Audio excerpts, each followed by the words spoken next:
All right. What is up, guys? Hope everyone is doing well. Please let me know if you can hear me. And yeah, today we are going to be ranking all of the basic Marvel champions. It's been a minute since I've done that. So I think, yeah, it's time to go ahead and rank all of these allies right here. And yeah, we have it updated here up to the Civil War wave. So we have the allies. We have like Yellow Jacket here from the Civil War expansion. And yeah, we have like swordsman and stuff from, I believe he's from the Wonder Man hero pack. So we have every single ally here, and we'll just be ranking, um, putting them in the tier list here. And actually, I think I was gonna do power, but I'll leave it up to you guys. Do you guys want to see a power ranking tier list, like how good the allies are, like how good each card is, or do you guys want me to rank like how like fun and like unique the card is, I guess. So, what is up, Julio? Welcome to the chat. Hope you're having a good Sunday. So let's do a poll here. Let me see. We'll do. Ooh, I forgot. I always forget to connect this keyboard here so you guys don't hear the noise. All right. That should be better. Okay, so let's see what we're doing here. We're doing. What type of tier list should we do? Power or fun?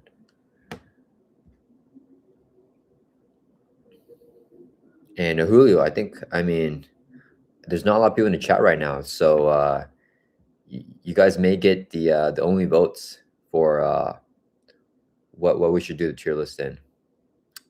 Hello, Roboto, welcome to the chat. Who says doing good? Thank you. What about you? Yeah, I'm having a good Sunday too. Can you guys hear Sesame? She's scratching up the couch right there.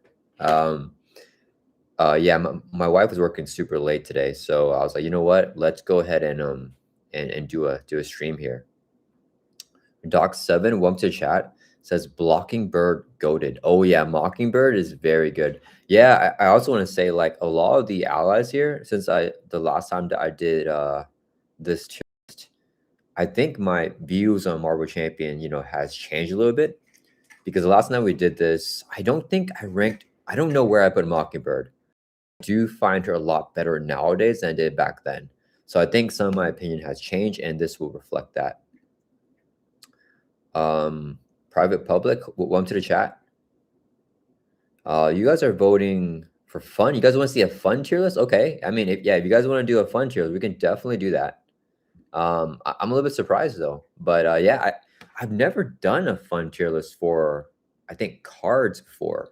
So I think that might be actually really fun if you guys commit to that vote. Private public says good day from Sydney. Awesome, dude, from Australia. Nice, dude. That's crazy to me. Nastepny says, will this be on the YouTube channel later? Yeah. I mean, so all my live streams become VODs. I just found out after doing live stream that's called video on demand. And if you go to my channel, there's like a tab, and that's where all the live streams are. So I don't think any of the live streams are not on. Like they should all be on there. Yeah. So every single previous live stream is gonna be on there. So if you're busy right now, you can just join in later and watch the live stream, or rewatch it, I guess. Yeah. What's the poll at? Ooh, fun is still winning.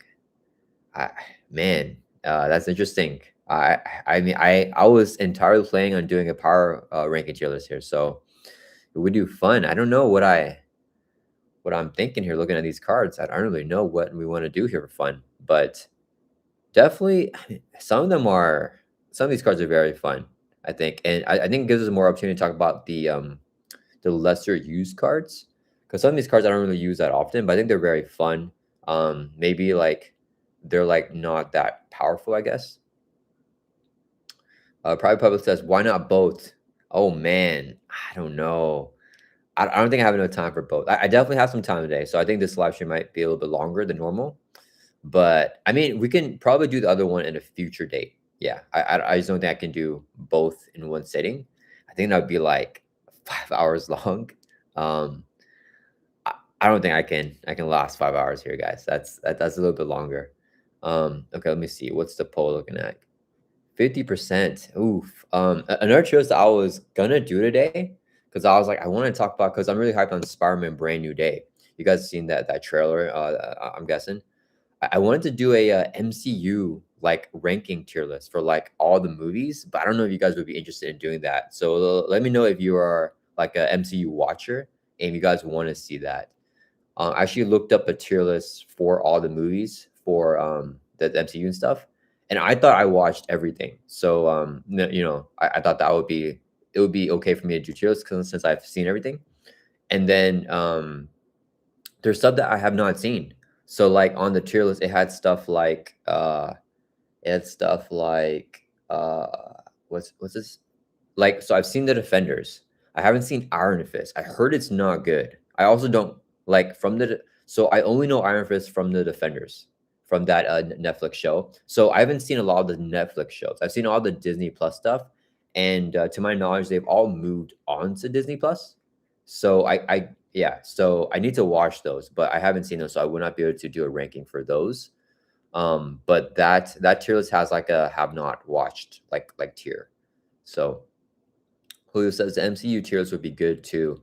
Yeah, I don't know if you guys want to say it from me, but yeah, I mean definitely if you guys are interested in that, uh, we could definitely do that because I feel like I don't know, I feel like not I don't know. I thought that everyone that played Marvel Champions would watch the MCU, but I feel like there's some people that play Marvel Champions that don't watch the MCU or don't care for it, and some people don't even like the Marvel comics. They just like the mechanics of Marvel Champions.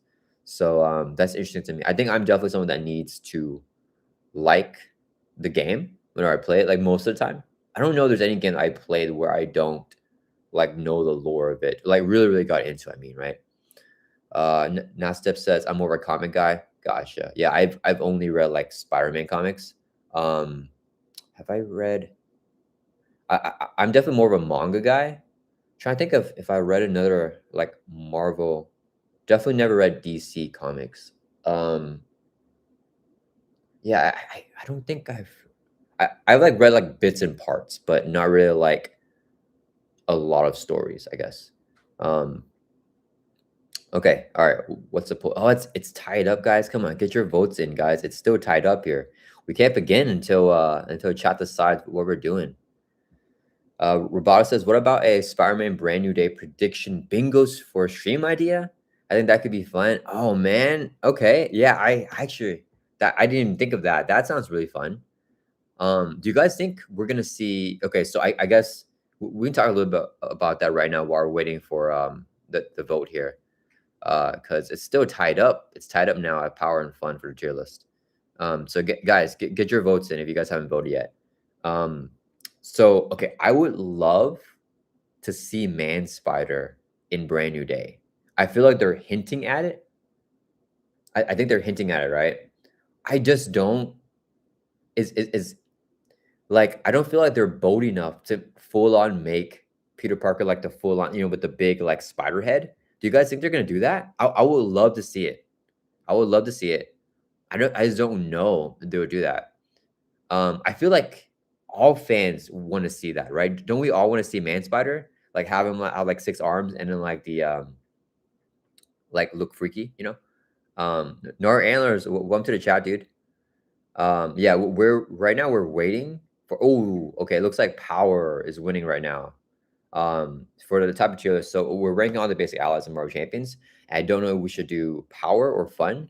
And I think we might do Power because that's what you guys are voting in so far. Yeah, Power is overtaking a little bit more now. Okay, so we'll probably do Power. Julio says, "Have you considered playing a live game Marvel Champions?" I think that would be cool for those long two-handed games. Definitely not a two-handed game. I don't think I want to do a two-handed game live. But so the thing is, I don't have a setup for to do a live stream playing Marvel Champions. So I've done it on other people's channels. Like I've collabed with like Daring Lime and like D20 and Nelson, but they host. So like I don't have to do it. All I need is like I just have my phone like show the table, right? And then I don't even see chat. So like basically they like kind of just tell me like what's going on. And then when I look on the screen to see like my table and like the board, it's all delayed. So like those live streams are a little bit clunky. Like for me, like it's not like it's fun playing with them, but it's not like my favorite playing experience just because of the delay, right? Like if we're like here in person, that'll be like really fun. I think that'll be my preferred way to play. But so yeah, that's the only way that I've done like actually playing Mario Champions on live streams. But yeah, I mean, one day I hope to get a setup so where we can like hook everything up and then like be able to record and I can see chat and talk to you guys and stuff. But yeah, not right now. And even like by the time that we get that, I don't know if I want to do it too. Maybe I play enough like solo games, I get used to it. But two-handed games are tough. Like two-handed games are a lot to like manage. So I don't know if I'll have enough focus to do a live stream for a two-handed game. Robota says Man Spider would be so hype. Yeah, I really want to see Man Spider. Um, who do you guys think? The actress. She's in. So I did not. I only watched like season one of Stranger Things. I think her name is Sadie Sink. She's like famous, like super famous. But she's like I think she's confirmed to be in Brand New Day, and then people are speculating what character she's gonna be. I don't know what you guys think she's gonna be. I don't know. I don't even really want to guess. I feel like I saw like things where people were saying it's gonna be Phoenix because she's wearing like the same clothes that Phoenix wears and the same like colors that Phoenix wears. But I feel like I don't know, like isn't that kind of weird for Phoenix to like debut in a Spider-Man movie? Because that would be the first Phoenix since like the old X-Men movies. So I don't know. Okay, guys, I think we can get started. Let's see. Yeah, you guys voted for Power. Okay, it's swung over to Power. So Power won the poll. 56% vote for Power, and then 44% vote for Fun. Okay, so let's go ahead and get started here with the tier list. Okay, we're doing Power. So I was expecting to do Power, and I was a little surprised. Fun was winning for a little bit. Okay, so here, all right, guys. We'll just randomly go over a hero or a card, and then you guys can like name drop cards here, and I'll define these tiers as we keep going. You know what? Let's define them as we put on a card. Oh, Nick Fury. I mean, I think I don't. He's probably going to be number one here, or like a number one, like very high up. I think he's still solidly the strongest card in Marvel Champions. I think, right? Um, there's like one out that I'm thinking that might contend, but I think Nick is still number one, right? I mean, he's a four cost ally, so very expensive. 2 Thor, 2 attack, 3 hit points.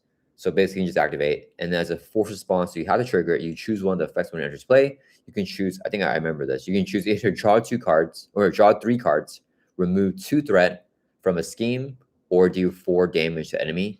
And we always like 90% of the time we pick the one to draw 3 cards. And yeah, I mean, just being able to draw 3, I think it's huge. So yeah, I mean, I think that's no brainer. I think most people agree he's S tier. The question is where he goes in S tier. I don't know if I want to have. I want to keep this pretty limited here. No, we're probably gonna have more because of the different trade ones. Narandler says, yeah, Nick Fury and XRS. Okay, let's rank Professor X next then. So I don't know where I had X in my last tier. Okay, so Narendra saying that Professor X is S tier. I believe I put him in the A tier the last time that I did my basic ally ranking. Now that I played a lot more games, I think I would agree that he's S tier. I think he's definitely not Nick Fury level. I've seen people say that Professor X is better than Nick Fury because that confused so valuable. But the thing is, like, the reason why I originally had him A is because of Steady Stalwart. And if you're not playing an X-Men hero, then he can't ready you, right? So whenever X enters play similar to Nick Fury, you have to choose one of the effects. You either choose to stun a minion, which is like not that good. You can confuse the villain, which is very good. Or you can ready up an X-Men character. So I feel like the versatility of Nick Fury is like nice because I think I've done the 4 damage option with him like maybe 5 to 10% of the time. So like that's actually happened like quite a few times. and it's helped me like secure wins, right? Because it goes through like a guard minion. If the minion has guard, you can ignore it because Nick Fury's 4 damage isn't attack damage. So it's really nice. So the versatility for Professor X is if you're not playing X-Men character, he can only stun a minion or confuse a villain. And like I feel like I almost want to say X confused the villain more than Nick Fury draws 3 cards. I don't know if you guys have the same experience. Um, but I do think that X is a solid S tier ally now. Like I think I was wrong before. Now that I have well, unless I put him in S tier before, but I think I would say he's S tier ally now, just because he gives aspects and heroes that don't have a way to confuse, like the way to confuse. If the villain is steady though, I think he drops to A tier for me. And if the villain is stalwart, I don't know. I feel like he may be a B tier for me. But I think as is, like, since most villains, not, I wouldn't say most, but like a lot of villains don't have steady, I think that he is going to be S tier. Yeah. And he can Thor for 3, which is huge. Like the 3 Thor is very nice. Nick has the versatility to Thor or attack though. So I do think the versatility is superior. But yeah, being able to Thor for 3 is huge, huge. Robata says, I agree. I think Fury is always going to be useful for any character and scenario. X is still really good. Yeah, yeah. So I think for this tier list, let's rank these cards, these allies, as if we have the trait. I think that's fair. So we'll rank X as if we're playing. So everything I said, kind of like scratch that. We'll rank X as if we're playing X-Men character. So he has the option to ready you. So I think, yeah, I mean, I think with that, he's still behind Nick, but definitely very good versatility. If you're for sure, I think since like considering the fact that if we're playing an X-Men character with X, I think that if you guarantee that the villain is not steady or stalwart, X you can definitely make a case for X being better than Nick Fury. Like for sure, you make that case. But since there is steady and stalwart, I think that just easily puts X behind Nick. And yeah, as a Roboto was saying, I think that Fury is just always gonna be useful, right? No matter what situation, like he's always useful to get in play. And then I do want to add, I have stunned the minion with X before, which has come in clutch. But I think it's only come in clutch, the stun the minion effect, whenever the villain is steady or stalwart. Because I think if the villain was not steady or stalwart, I still would have just confused the villain instead. But yeah, I mean the stun has been useful. So there's like a 1% chance of games that I have used that effect. So that's been actually not bad. Roboto says, assume we have the trade teams there. Yeah. Okay, cool. I'm glad you guys are agreeing. Okay, so let's do another ally here. Okay, let's do a lower ally because we're just gonna fill out the S tier because I'm looking at S tier house right. Let's rank. How are we gonna fill out these tiers? What's a really bad ally? Oh man, okay. Nar Anders is in the chat, so he's not. I'm gonna rank Scarlet Spider in the D tier. I remember what he does. We got to zoom and treat the effect here. Okay, started Nar Anders. I know Nar Anders loves this card. I think the flare is fun. But okay, assuming that we are playing a Web-Warrior character and like have like a Web-Warrior card, 4-cost ally, 1 Thor, 2 attack, 4 hit points. This is not a great stat line for a 4-cost ally. We want at least 2 Thor, 2 attack, and a 4 hit points for that, right? If he has like less hit points, we want like more Thor, more attack. But like this stat line is not great for 4-cost ally. So if you're just using a stat line, he's not good. Narano says, "How dare you?" Yeah, sorry, dude. Interrupt though. So it's not forced. So you don't have the trigger if you don't want to, but you can. Whenever you review in treachery, or when you review an encounter card, I mean, you name a card type, then you look at the card. If the card's of the name type, you deal a damage to Scarlet Spider, and then you draw a card. So like, it's really good if you have like cards help you stack the encounter deck, like a Gambit or like Global Logistics, for example. If you can like maneuver the encounter deck right, and you know what's coming up, then like you know what the name type is. And then, or if you're playing like maybe, I don't even know if Falcon will work because Falcon, you don't know the second card after the top card, right? Because Falcon, whenever you're playing the Falcon hero, he doesn't see the encounter cards during the encounter phase. So you get a boost card normally, and then you probably won't know what the encounter card is most of the time, unless you like stun or confuse the villain. And you're playing True Soul. Okay, I'm going on a tangent there. But yeah, so like, I mean, yeah, you can do damage to him and you draw a card. Like, honestly, I don't know if you guys agree with this. I feel like if he didn't even do 1 damage to himself and he just drew the card straight up, he would be a good ally and he wouldn't even be broken. Like, when you would view an encounter card, if you can name that type, you just straight up draw a card with his ability. I don't think he's broken. I think that that makes him solid. I think that that makes him like you have more chance to use him now. But because that one damage too on top of the like the guessing factor, I don't know. Nohara says it is super situational and you need to count card types before the game. Yeah. Yeah. So I mean, I don't think I've ever counted card types. Like on the encounter deck. I don't think I've ever done that.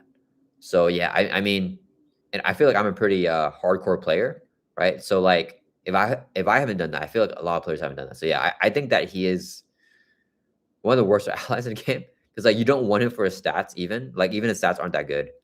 Okay, okay. I think I'm figuring out how I want to do these tier lists here. So we're gonna do this. This would be I don't know if it's gonna be controversial. I think you guys will like this. So we'll do C tier is gonna be stat stick. So this ally here is basically just good for its stats. In my last tier list for allies, if you have a 2-cost ally, like let's say Beak, for example, right? Beak is 2 costs, 1 threat, 1 attack, 2 hit points. I would automatically put him in the B tier because a 2-cost ally with no stats is better than a 3-cost ally with like average stats for 3 costs. So like the average stat for 3-cost ally would be 3 costs, 3 hit points, like 1 thwart, 2 attack, or 2 thwart, 1 attack. So I would consider a 2-cost ally with 1 thwart, 1 attack, and 2 hit points better than a 3-cost ally because you're getting a body that can block for you, right? But a lot of people, like in the feedback section, in the comment section, you guys are telling me how you feel like that's unfair. Like, why is a 2-cost ally with like a bad ability better, like ranked higher than like another ally that like has like a little bit of a positive like skill, but then like why am I prioritizing the 2-cost allies so much? And it's just because allies are so good. But I think that for this tier list, I think at this point in the game with the current card pool, we've gotten so many allies now that I feel like there's no reason to use a 2-cost ally if it has a blank ability. Like I feel like we want to have a good ability on the 2-cost ally if we're going to be using it. So for that reason, I think for this tier list, if a 2-cost ally has like no good ability, we put it in a C tier in a static category here. Yeah. So I feel like that's pretty fair. So yeah, this is just like you're just using the allies for the stats. D tier is trash. Oops, I'm using the wrong keyboard. Trash. Right. I think that's fair for that. And then S tier is going to be, just like overpowered. A tier is very good, I guess. Is that? I don't know if this is fair, guys. Very good. And then B tier is like good. Right? I feel like that's fair. So we have let me change. So okay. So yeah, because like the only really bad allies are like here. Because an ally in the C tier, I think it's still better than a lot of events, right? Because like you still be using ally to block, they can thwart or attack for you. And then this would be like the average thing. So the ally has like a decent effect, it's good. If it's like a very good effect, then it goes in A tier. Yeah. Robot says seems good to me. Awesome. Glad you think so, man. Okay. All right. Cool. Okay. So it's another ally here. You guys disagree? Let me know down in chat, and I may move it up or down. What y'all's case for the ally is. Okay. Let's do a new ally. Let's do swordsman. I put my thumbnail on the video because I think he's very interesting. So let's put him up here, and then let's zoom into the card. Okay. Swordsman. He came in Wonder Man Syrup pack. He's actually really unique. He has a lot of different things going on. So 4 cost, 4 hit points, 2 thwart, 2 attack. The stat line for 4 cost ally, I think I would say this average. It's a lot of different things going on. So like, So if it was 3 hit points, 2 thwart, 2 attack, and 1 consequential damage for each one, I would say it's a little bit below average. But the fact that he has 4 hit points is good for 2 thwart, 2 attack, but he takes 2 consequential damage, but only for thwarting. So it's like very confusing for me, like how I want to rate this ally, because it's like, so I think the statistic is or the stats are decent. I think that they're like right on average of what you want a 4-cost ally to be. If he only took 1 consequential damage for thwarting, he would be above average for his stats. So like Yeah, I think at worst he's a stat stick. Okay, so he's already got a lot of different things going on because he gets more value from attacking because you're gonna take one consequential damage, and his basic attacks have piercing. So you really want to be attacking with him. I think you get a lot more value when you're attacking than when you're thwarting. You only thwart twice with him and he dies, or you can attack 4 times too, right? Your response though, after your boost card's turn face up during undefended attack, declare swordsman as defender without exhausting him. Okay, this ability is invaluable. Narayana says piercing is so clutch, and the escape hash ability to gamble on a hit to the face. Yeah, I totally agree. Yeah, piercing. Like the fact that he has piercing. If he didn't have this and just had piercing, I think I put him in good. I don't know. He's like at the top of stat stick or like at the end of good if he didn't have the hero response here. So for sure because he has a hero response, he's gonna be at least in good. And then is it enough to bump up to A tier? So hero response after boost card's turn face up during undefended attack, you can declare him as defender. So like, yeah, that's super duper nice because if you're facing, my favorite example is Claw. If you're facing Claw and you have 3 hit points left, like everyone that played Marvel Champions knows, if you exhaust to defend, you are losing a lot of value. If when you face tank the attack, you could have just taken it. Especially because almost every single hero, not every single hero, but most heroes have a higher recovery stat than their defense stat. So you rather use your basic activation to heal than to actually defend, unless you're playing like perfect defense, of course, right? But Swordsman lets you, like if you're playing Claw, Claw has a high variance because he has 0 attack on stage 2, and he gets 2 boost cards whenever he attacks. So if you're playing expert mode, he can hit from like 0 attack to 6 attack. So if you have 3 hit points, you can just let Claw hit you to the face, wait until the boost gets your turn face up. Then you're like, okay, the boost is lethal, I'm gonna die. Then you redirect attack on Swordsman. But you can take that gamble. So I think having that versatility is very, very nice. So I think he does go in the A tier. Let's put him here for now, but we'll see where the other allies line up. And if the other allies are like super duper good, then we may drop Swordsman down. But I think for now, I think A tier is a fair spot for him. Okay. Let's do Colossus here, just because I'm looking at him. So 4-cost ally, but you reduce the cost of playing by 1 if you have the mutant or X-Men trait. So assume that we are playing a mutant in X-Men. He's 3 costs. 1 thwart, 3 attack, 3 hit points. For a 3-cost ally, that is 2 consequential damage for attacking though. I think it's still a good stat. It's above average stat line because 3 attack, and then he gets tough. Ooh, Sesame's here. Say hi. Oh, she didn't say hi. But yeah, so and then he gets toughness. So I think the toughness is very, very good. So Colossus, I think he goes in good for me. I don't think he's very good. The toughness is nice, but everything else is like okay. The 3 attack is nice, but yeah, I think Colossus is just a solid ally. Wrath, welcome to the chat. I just bought Wonder Man and Hercules. Nice. Those are aerial heroes. You got your aerial stuff. That's awesome, dude. Yeah, I think honestly, I mean, we talked about it in a previous live stream, but Wonder Man's hero pack is legitimately like one of the best hero packs for Justice and just period. Like it's just a really solid pack. So hope you enjoy those heroes. Okay, let's rank Blade next. I don't think Blade is that good. Well, he's 1 cost. I think he's like one of the only 1 costs on his list. 1 thwart, 2 attack, no consequential damage whenever he activates though, so that's pretty good. 3 hit points is very, very high. So his stats are insane, actually. His insane stats for being 1, especially because no consequential damage. But he has a force response, so you have to trigger it after Blade thwarts or attacks. Choose either spend a physical resource from your hand or discard Blade. So, like,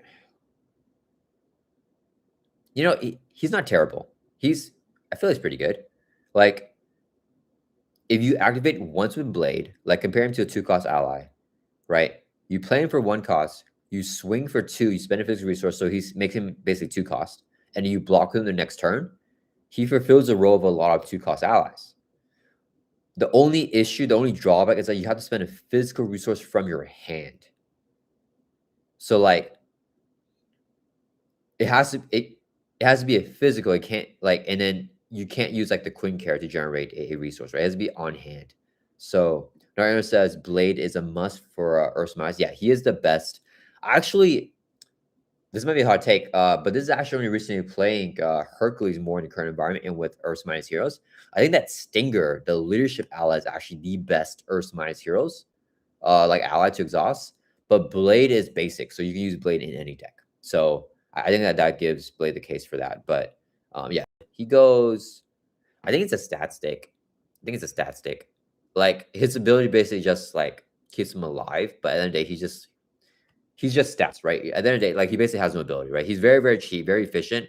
So he'd probably go at the top end of the stats category, especially because he's like effectively a 2-cost ally if you activate once. And if you activate twice, I mean he's equal to a 3-cost ally, right? Because you spend 3 resources or you spend the 3 resources over 2 turns, I guess, right? So you can attack once, the next turn you attack again, and then you can chump block with him. So you basically pay 3 costs for him, right? So he makes it's like the same as a 3-cost ally that swings for 2. So yeah, I think that he's pretty good. Blaze almost a tough status. I'm not sure what you mean by that. Robot says Blaze is good when you build around him. Otherwise, he's just static. Yeah, I think he definitely go into a higher tier if you focus more around him. But yeah, I think stat 6 is a fair spot for him. It's almost a tough stats card. I don't know what you mean, Nar Antlers, because you play him, he can block. I don't know if I would say that because a big thing with me is like overkill. Because like Tufts, like Colossus is a great way to block overkill. Swordsman can't, right? So even if you redirect damage to Swordsman, if it's an overkill attack, you still take it to your identity. But Blade also gets like wrecked by overkill, right? It still goes over to your hero. Oh, let's do the Wakandans. So we have the Dora Milaje here. I think we can rank all of them in one go. Narendra says, one cost to take a hit like a tough, and can't get pierced, but can't get overkilled. Yeah, true. Yeah. I mean, the thing with the tough is you can only get pierced. Yeah. So I can see that like balance there.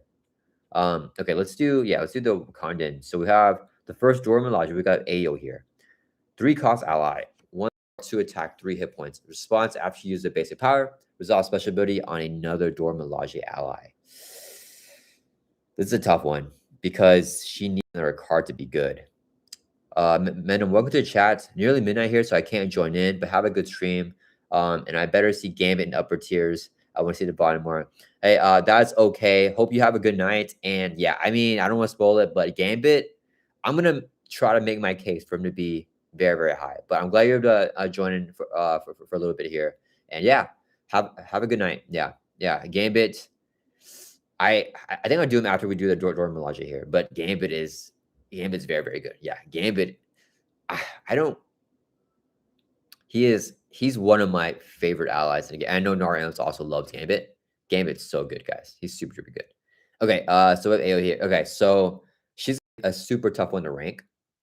So assume that you're playing a Wakandan character. So you're playing Shuri or T'Challa. You still need to draw the Dora Milaje support. It's free to play, but you still need to draw it. So it's like, I don't know. Dark Rider, welcome to the chat. He's also worth using him, Blade, right? To block a minion than the villain because he doesn't take constant damage.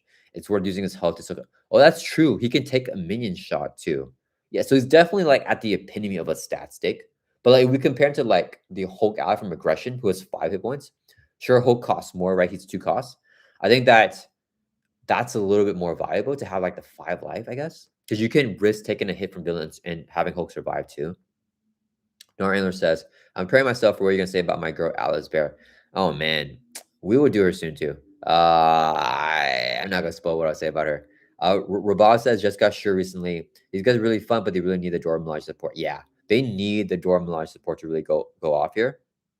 I think that's a little bit contingent. So I think all of them bad. No. Okay, at the end of the day, they're a stat stick because 3-cost ally with 1 Dora 2 attack and 3 hit points. That is a good stat curve for 3-cost allies. So you know what? They're going to C tier here. I think their effect, if you can build out your entire board with all the Dora Milaje allies, then they are, even then, I think they're good. I don't think they're very good because they block out all your ally spots, right? And then what's the last one? I think it's Anika. Where is she? Anika. Do you guys see Anika? Man, I cannot. Oh, okay, here at the top. Okay, so, but I will rank them in terms of like how good each one is. So I think Anika is always the best one because she removes a threat with her special. So if you use a Dora Milaje support, you can ping a threat off with Scheme. So Anika, like that's just way more valuable than Ao's. Yeah, because Thort is more expensive in Marvel Champions than damage is, right? So it's the exact same for both, then Thornton's worth more. So she's above. And then Okoye, yeah, I mean, her stat here for a 4-cost ally is not as good as a 3-cost ally stats, but her ability, her ability can be better than these guys, especially if you trigger it multiple times per turn. But I think that I man, I think if you have all 3 of them out with the Dora Milaje support, I think Okoye is best. But I think that if you have like only one part, these guys are better. Even if you have just a Dora Milaje support and you pick one of these, I think they're still better than her, because she works better when you have the versatility of having more allies for her to give her that boost to. Yeah, so I think they all go into C tier, probably decently high up though as well. Okay, let's do. Okay, so assume we're playing Garden with Drax. Drax has a really good stat line. 3 cost, 4 hit points, above average, 1 Thor, 3 attack, very good attack, and he can't attack minions. So that's gonna drop a little bit. I think he's just stat stick, right? So he's gonna go somewhere on here. Um, okay, so I think he's worse than these. His stat is so good, but where this 3 attack comes in very, very good is for attacking minions, like helping you clear off the minion board, right? Especially like 3 hit point minions, he kills in one shot, but he can't attack minions.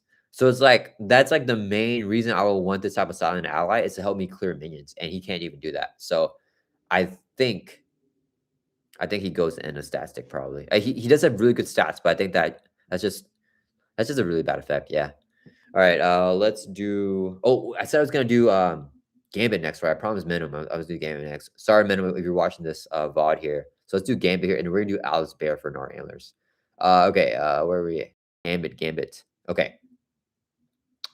Let's put him on the list here, and then we can zoom into his card. Okay, so Gambit's a 3-cost ally. He has Extort, X attack, so we don't know what the stat is until later on. He's 3 hit points though, so 3 hit points is like solid for 3-cost ally. X is equal to number of boost icons on a card tucked under Gambit. So basically, whenever you enter play, you look at the top 3 cards, you scry the encounter deck, and you tuck one of the cards under him, so you only see the boost field. And if the boost is like 3 or 4, he has 4 Thor and 4 attack. That's crazy. Nariano says, if only you could blank out Drax with Vivian. Yeah, that'd be so cool. I want to see. Do we have any cards? No, we don't, right? We have villain cards that blank out player cards, but we don't have any player cards that blank out player cards. That would be really fun because there's a lot of forced responses in Marvel Champions, like negative effects.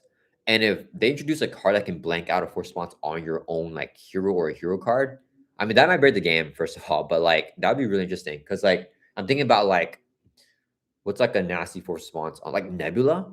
Like if you can choose when you blank out Nebula's force response, that might be too broken though. I don't know if they'll ever do that, but that would definitely be fun.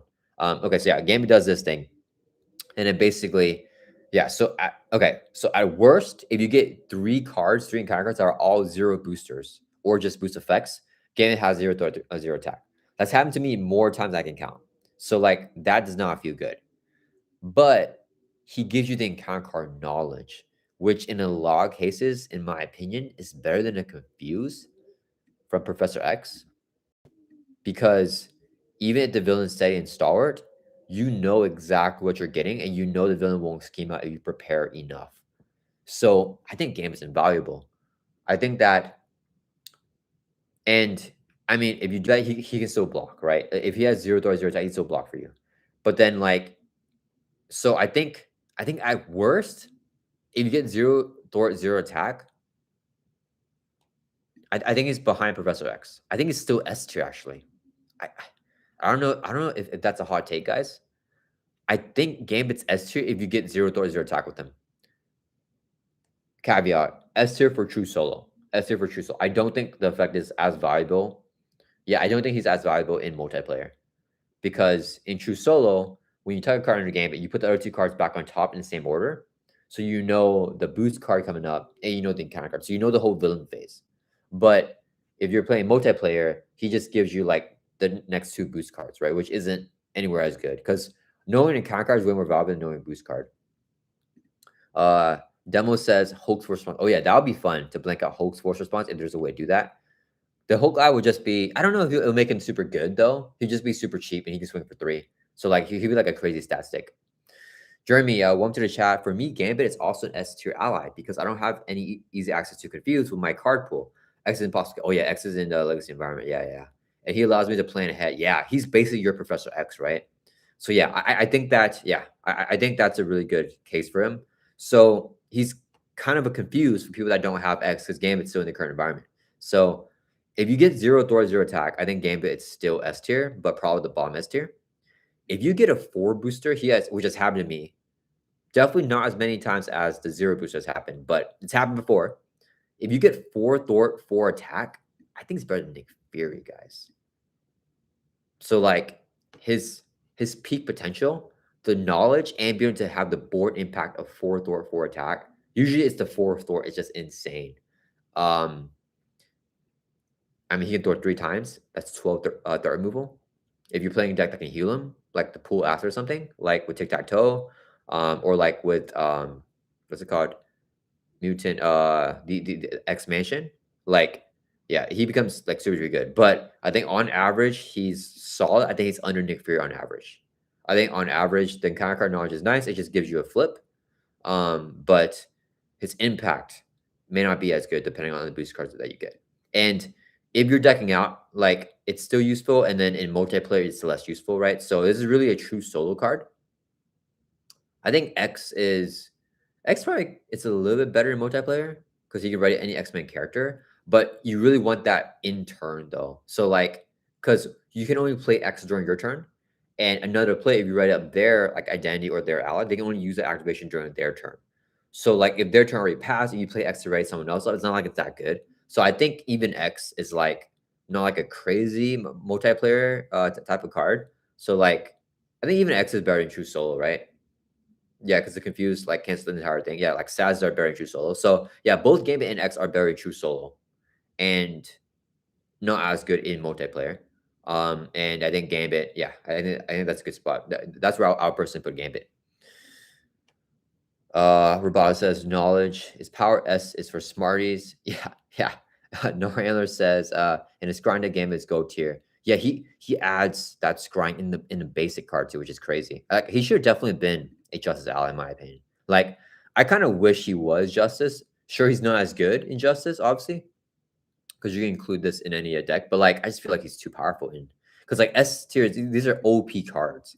These are cards that like if you don't have them in the game, like that's fair. You know what I mean?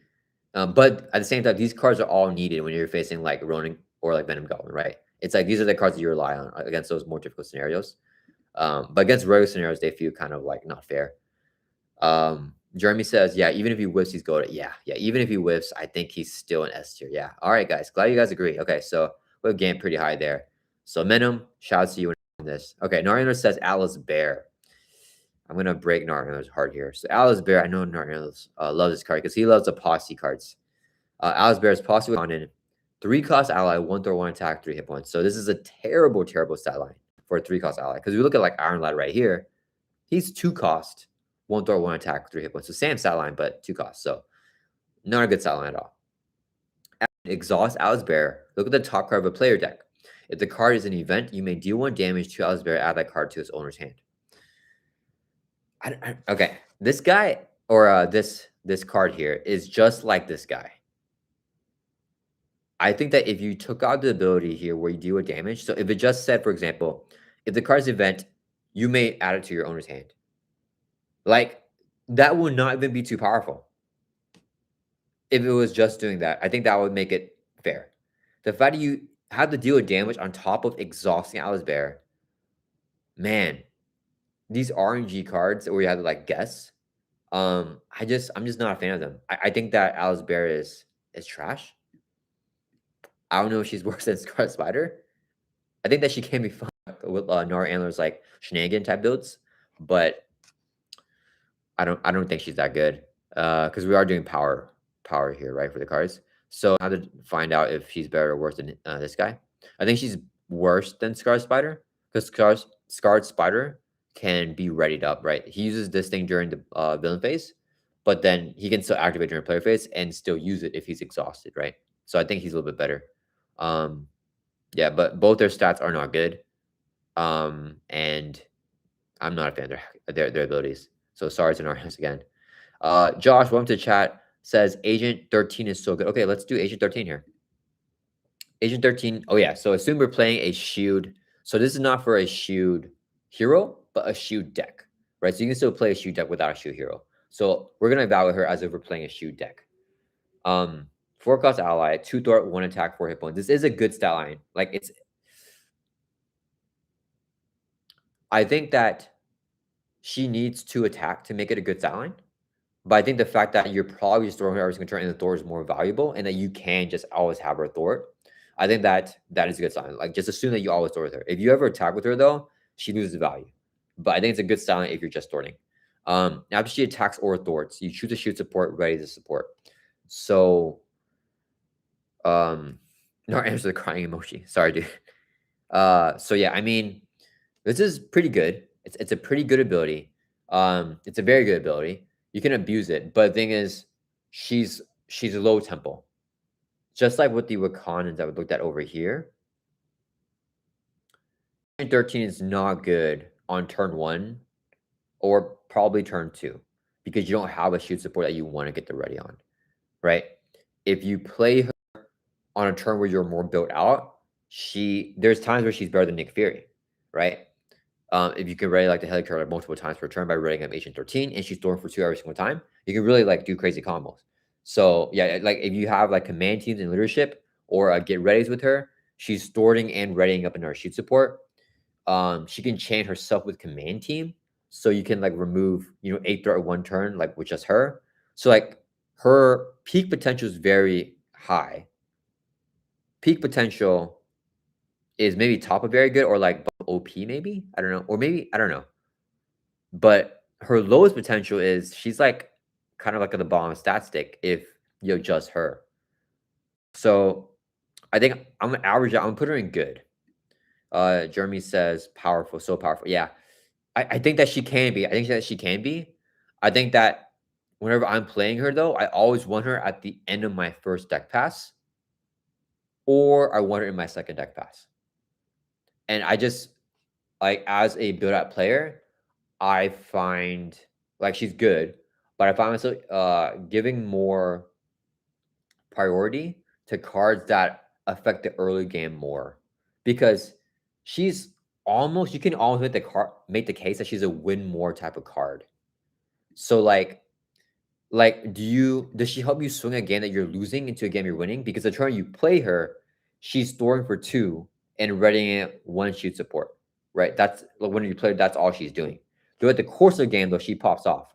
But if the turn where you need to play her, if you need to desperately do something else, which against like the more difficult scenarios, you need to like manage the port every single turn. Do we have the luxury to play Agent 13? It's a question, right? So I think she goes at the bottom of good here for me. She's better than these guys here. Because 4 hit points and 2 thwarts, she can like activate a lot. And I think her ability is a lot better than these guys as well. But I think that just puts because if I put these guys here, I think that she has to go here, right? I think it's not fair to put her in very good, because she still needs that building out. Narendra says she's a second pass card. Yeah. You definitely want her at the end of the first deck pass or in the second deck pass, right? Like drawing her in turn 1 feels so bad because I know I just have to toss her. Like I cannot play her, and I know I'm not gonna see her for this whole deck pass, which feels really bad unless I have like leadership and playing like make the call and stuff. But yeah, okay. Let's do Beak. I'm eyeing Beak here. Beak is awesome. 2-cost ally, 1 threat, 1 attack, 2 hit points. So it's a good sign just because he's 2 cost. It's already good. Response: after you play Beak from your hand, remove 1 threat from his scheme for each X-Men ally you control. So he picks up a threat himself no matter what because he's an X-Men ally you control after you play. That's the response. Narayana says, yeah, you're already built out enough to win by the time she's good unless you're in a hole. Yeah, there are times where if you have like a luxury turn to play her, she can do a lot in a future turn where you really need her. But I think that, yeah, and most of the time, I feel like you're like pretty well built out if you can afford Agent 13. So yeah, Beak here. I mean, and then if you have Utopia down, which most of the time you are like playing a Utopia deck with Beak, because Utopia is just good in like almost every single X-Men deck. So like you have 4 X-Men allies. And we are evaluating Beak as if you're playing X-Men Ally deck, right? But it's so crazy. He's good even if you're not playing X-Men Ally deck because he still comes in and can remove 2 threat from 2 different schemes, right? He can remove 1 threat for himself, Thor for 1 somewhere, and then chump block. So if you're like playing Beacon like an Avenger deck, he's still solid. He's still like better than most like Avenger allies, right? But if you use the ability for X-Men, he can take off 4 threat. With Utopia, you have the ally limit increase, and it's still Thor for 1, so it's 5 threat. Crazy, like just crazy. He doesn't be played from the hand though, but yeah, very very powerful. Jeremy says, yeah, Beak is amazing, even if Beak is only out of control. Yeah, definitely. Okay, I think Ab wasn't very good. I think he's better than Swordsman. Do you guys think he's better than? Do you guys think Beak is S tier, guys? I'm gonna do a poll here, guys, because I'm conflicted. I think you can make the case for him. Is Beak S tier? I think you made the case. I think I'm leaning. I'm not gonna say where I'm leaning right now. I'm gonna see what you guys say, and I'm gonna defer you guys. So you guys vote S, we'll put him S. You guys vote A, then we'll put him in A. But I think it's close. I think it's very very close. He's either the top of A or the bottom of S. He definitely has the case for that. Oh, you guys voting 100% of the votes right now going for no. Okay, so we'll probably keep here in the A tier, but I will let the poll run a little bit. Um, Yeah, let me see. Okay. Okay, yeah, it looks like you guys are voting no here. Okay, so yeah, my opinion, I think that Beak is an A tier ally. I think he's not S tier. He's not quite S tier. Because same with these guys here, what we're talking about is you need to build out, right? You need to have more X-Men allies. The thing is, Beak is good for a high tempo build as well. So unlike Agent 13 and the Dora Milaje, like what Jeremy's talking about here. Even if Beak's the only X-Men you play, he's still helping you immediately that turn do a pretty good decent amount of stuff. You know what I mean? He's removing 2 threat and blocking for you for a 2 cost ally, which is like very very good. And if you have one ally, because you can usually play 2 allies in a turn. So if you play like Angel for 2 costs, you can still play Beak right after him in the same turn. And in that one turn, Beak's taken off, 2 threat, he can Thor for 1 to 3 threat, and he's still chump blocking, right? So, I mean, he is very good. Yeah. Let me see here. Narianer says 2 cost, 2 Thor is powerful as heck. That's without hitting for more from other allies. Yeah, yeah, for sure. Yeah. Gary's welcome to chat. He has an A tier name. Yeah, he has a very cool name. Beak. Just Beak. Very simple. Oh man, the vote is tied up here. Okay, so I'm gonna get your votes in, guys. I'm gonna let the poll run a little bit longer. It's tied up now for S tier or A tier. So I'm gonna let that run a little bit, and then we'll talk about another ally for now. Okay, let's do. I don't want to do like a really controversial because we're still waiting for the poll on Beak. Roboto says Beak is not S tier for me because he only removes threat, whereas S tiers have more versatility. That's a good point. You make a good point. Yeah, yeah, that's a good point. Yeah, because well, X can only hurt, but he can ready you up to have you attack more, which I've definitely done with X. He can confuse, which is good. Um, Gambit, yeah, Gambit's just really good, and Nick Fury's, yeah. So that's a good case. But thing is, I've definitely used Beak to ping off toughs before.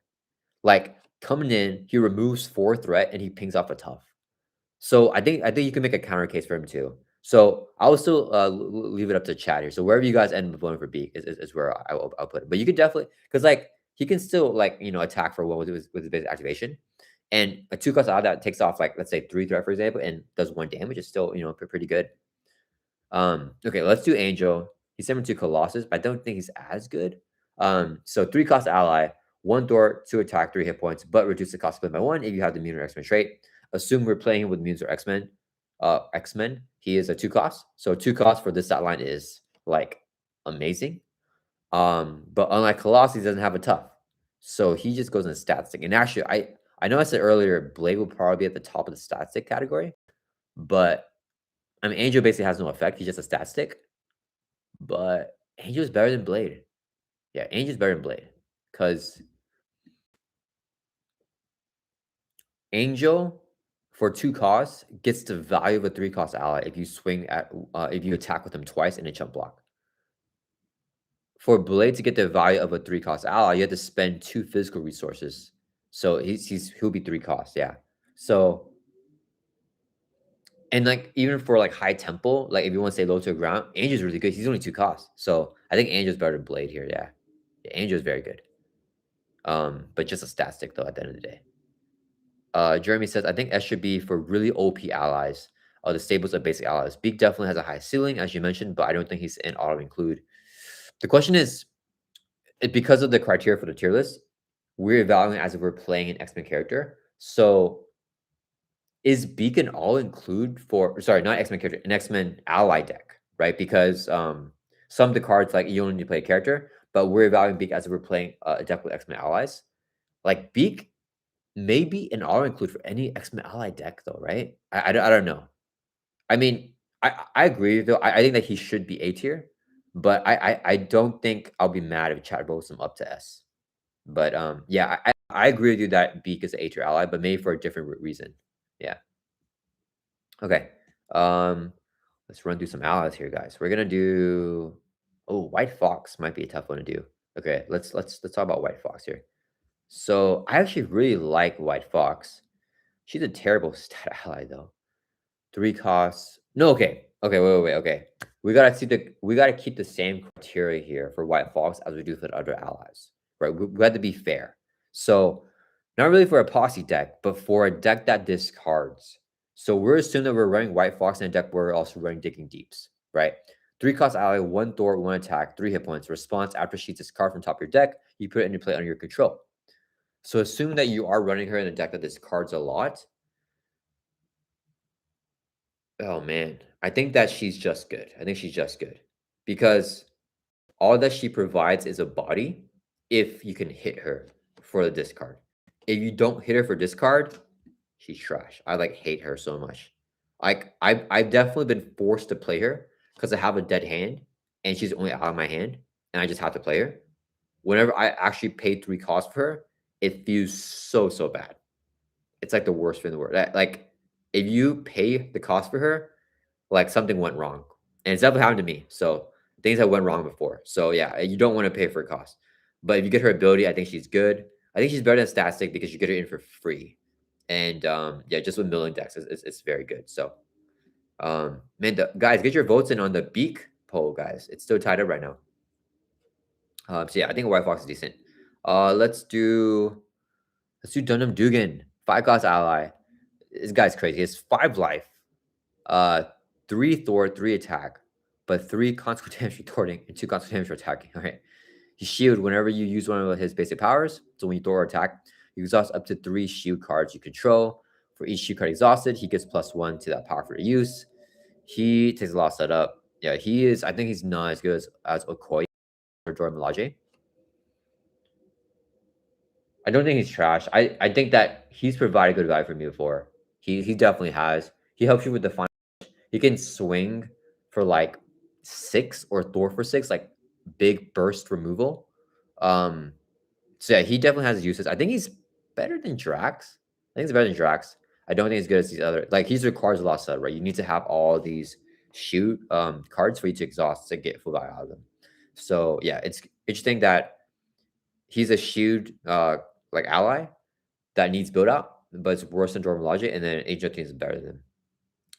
All right, let's evaluate. Uh, let's do Forge. Forge is a 2 cost ally. Whenever you enter play, search your deck in discard pile for X-Men or X for support as your hand. So assume you're playing a deck with the X-Jet and with Utopia. Forge is super good. Like he's what we all want in an ally. Jeremy says, yeah, he needs a lot of setup even more in Dora Milaje. Yeah. Noriano says another second deck pass shoot ally with Dugan. Yeah, Dugan's often a final deck pass type of card too, right? Like he's like a 5th or 6th or 7th deck pass, like basically that final push most of the time. Or he doesn't even get played. Yeah, so he's definitely not anywhere high up, but his peak potential can be a lot of fun. He's definitely one of the more fun cards though, for sure. Unified Strike on Dugan. Ah, I think it's good. I think it's good. The thing is, you still have to exhaust your other shield supports. So it's like, but you usually have stuff to exhaust. So yeah, I think Unified Strike is a very cool combo with him. Yeah. That is a very good idea. Yeah, Unified Strike, Dugan. Okay, Forge. He goes very good. I think he's better than Swordsman. Is Forge as good as Beak? I think he's not as good as Beak because I'm gonna end the poll here because half you guys vote for Beak to be an S tier. I don't think anyone thinks Forge is S tier. Forge is just he's a decent stat ally for a 2-cost ally. Like just having the bare bone stuff is good for 2 costs, but he can make himself 1 cost if you tutor cards you use as a resource. But he digs for your resource generator, which is the X shed, right? If you play X-Men, the X shed is like awesome. It's kind of like the Quinn care for Avengers. Imagine having a card that tutors the Quinn care to your hand. We have Evaluate Threat, which does that. And Evaluate Threat is so good. It's one of my favorite cards that recently came out. So like that's like really good. So to have it in an ally, like in a body of an ally, is very, very good. I wish the Avengers has this. I wish all traits had this, right? I wish the Web Warriors had like a Web Warrior that tutored the Web of Life Destiny to your hand. I wish that there's a Guardian card that tutored, I don't know, nowhere to your hand. I wish that, but I guess no, the Maglia doesn't make sense, right? Because Forge is like making stuff and building stuff, so it makes sense for him to tutor that stuff. But I don't know if it makes sense to tutor nowhere to your hand, right? For Web Warriors tutoring the Web Live Destiny, I think you could make the case. Like I think Madam Web would have been an interesting ally if she tutored the Web Live Destiny to your hand. That would be interesting, right? You play Madam Web, search your deck, and discard power for the Web Live Destiny add to your hand. That would be interesting. I think that could be thematic as well. Jeremy says, imagine Ironheart choose an Avenger shoe support. Yeah, Ironheart could have been the one to do that. I mean, she's already good, but I think that it could have been thematic for her to do that, and she would be super duper good with that. Orlando says Forge is almost Ironheart. You can run a dummy X trait card just to get a resource in non-X decks. Yeah. Okay, let's talk about Ironheart here because you guys are mentioning her. So I'm gonna put her right next to Forge, but I don't know. Let's talk about a little bit. Where is Ironheart? Right over here. Okay. She is very similar to Forge. Good cash guys comparing Ironheart to Forge. They are very, very close. So Ironheart is a lot more simple than Forge. Same stat line, right? So good stat line. Response when you play from your hand, draw a card. So very, very simple. Narayana says also enters play versus play from hand. Yeah. So for a lot of newer players, if you play from your hand, you get the ability, but not if she enters play. They're like make the call. Forge is each time he enters play. The entry play ability is so much better than a from hand ability. So that's a distinction there. I think Forge is better than Ironheart, guys. Like assume you're playing X-Men deck, right? Because obviously if you're playing generic deck, Ironheart's better. But because we're evaluating this with all the we're playing that trait, I would prefer Ironheart to grab you Queen Carrier than just draw you a card. There are a few times though where drawing that card, and I say a few because it really is a few times, where drawing that one card like changes the game because you needed that card at the exact moment in time, but that's all luck, right? So it's happened, but most of the time, where the card Ironheart is drawing for me, I'm planning to use it as a resource, right? It's not like a game changer, right? Because I already have 5 or 6 cards in my hand that I already can play. So Ironheart draws me one card. There's a lower chance of that card being better than the cards I already have than being worse than the cards I already have, right? So yeah, I think that she's not as good as Forge. I think having the ability to tutor that is very good. Obviously, late game though, Forge is not good. Once you already play all your X-Men and X-Force supports, then Forge is not as good. But I value that early game like tempo more, right? So having that early game value, I think it's better. Jeremy says Forge is a little better, but Ironheart can draw a double. Oh, that's true. Or in Takadori events is really close. Yeah, whenever Ironheart draws you a double, that's really nice. Johanna says make the card to Forge when playing a non-X with dummy X-rated card in deck. Oh yeah. Just I don't know why I would think Forge is that good if you use a dummy card for him to just get that card as a resource. But I mean, for sure, I don't know. I think that's like the floor for Forge. Like that's like if you're looking at how bad he can be. I think it's not terrible, but yeah, I think you definitely want to run X Men stuff. Let's do a poll here, guys. I want to see what you guys think. So, who's better? I think it's pretty close. I think you guys are agreeing Forge, but Jeremy made a good case. If Ironheart draws you a double, or like, yeah, I don't know. Okay, so let's run that poll, and then we'll do the next ally as we're running that.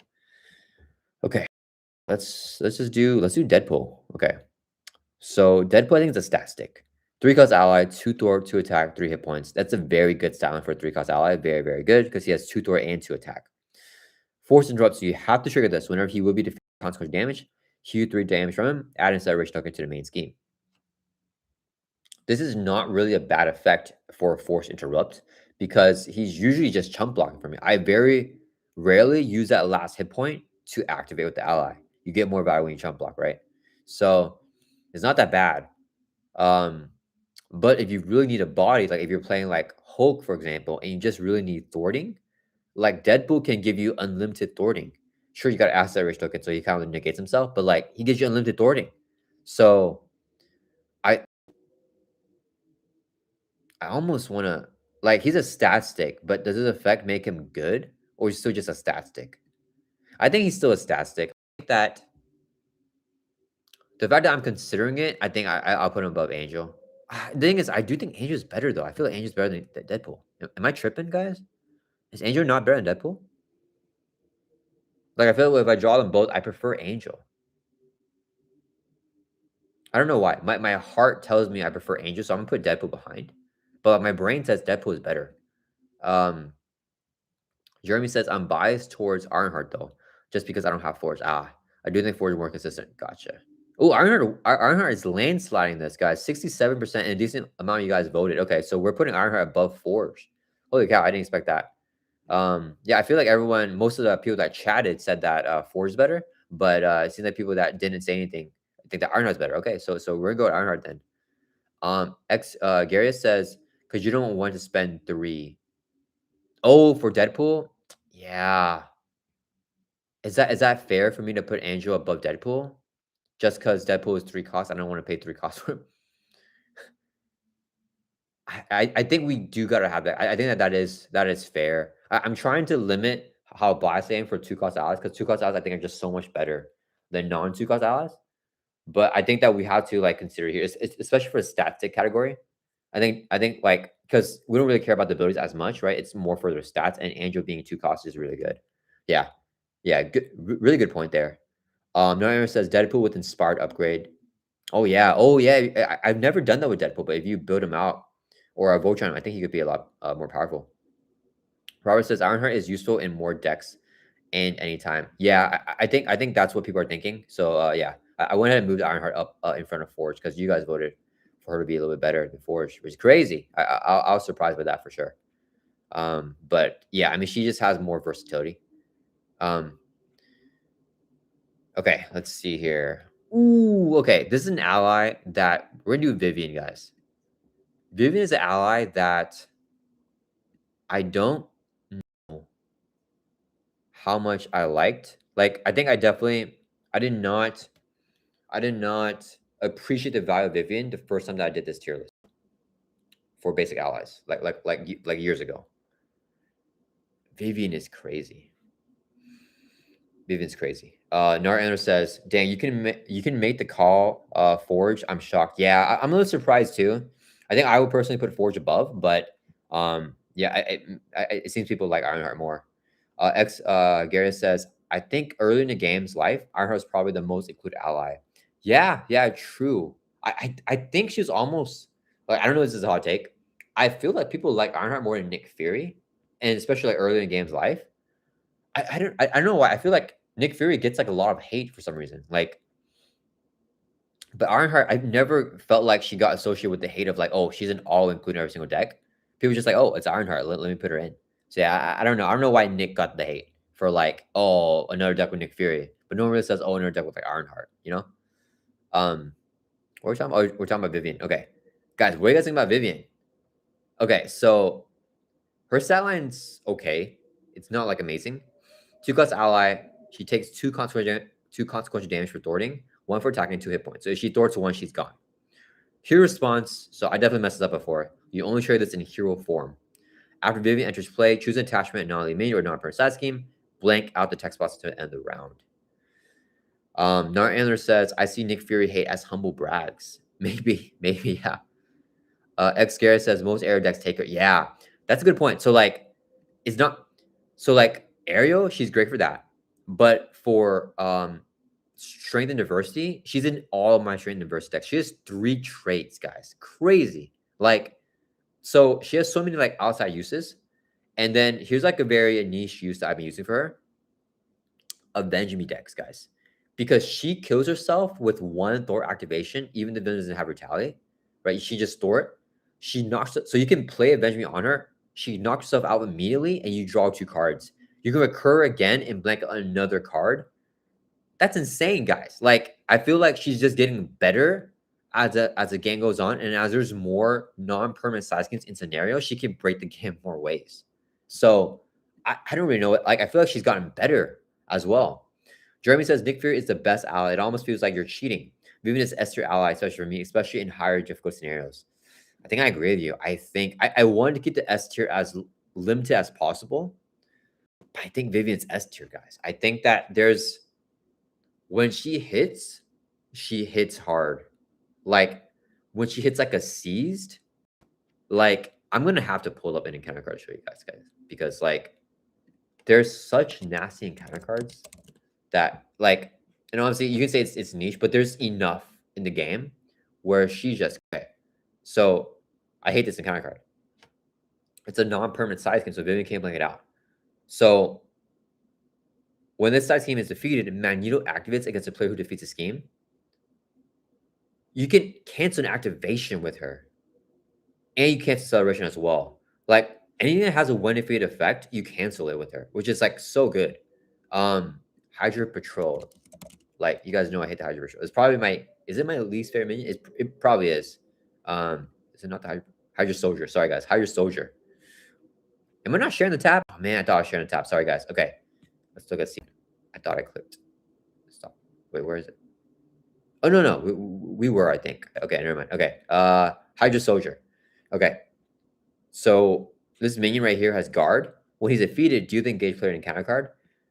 The amount of times I blinked him out with Vivian, I blinked this guy at least 20 times with Vivian in my life. Like Vivian is just blanking this like left and right because we're just avoiding that extra encounter card. So I play Vivian, I kill this guy, I don't get the extra encounter card. So good. Like I think she's S tier, guys. I don't think she's as good as anyone else up here because there's situations where she's not good. These guys have more versatility, but her peak is above Nick. And unlike Beak, who has a high peak, I think that her peak is invaluable because you can never replace it with another effect. There's no other effect in the game that does what Vivian does. She's like solely doing her thing. But the problem is that she's not good in every situation. If you don't need to blank out a card that's already on the table, right? She doesn't do treacheries and stuff like that, or like obligations, right? She blanks attachments, side skins, and minions, right? And also non-elite minions as well. Let's see. Narino says Vivian's all include for Ronin. That means something. I don't. She's not an auto include for me for Ronin. But yeah, I think that she's. The only reason she's not is because if I'm short on deck space. But I think that you can make the case that she should be, I guess. Yeah. Sorry guys, let me text my wife just texted me from work. All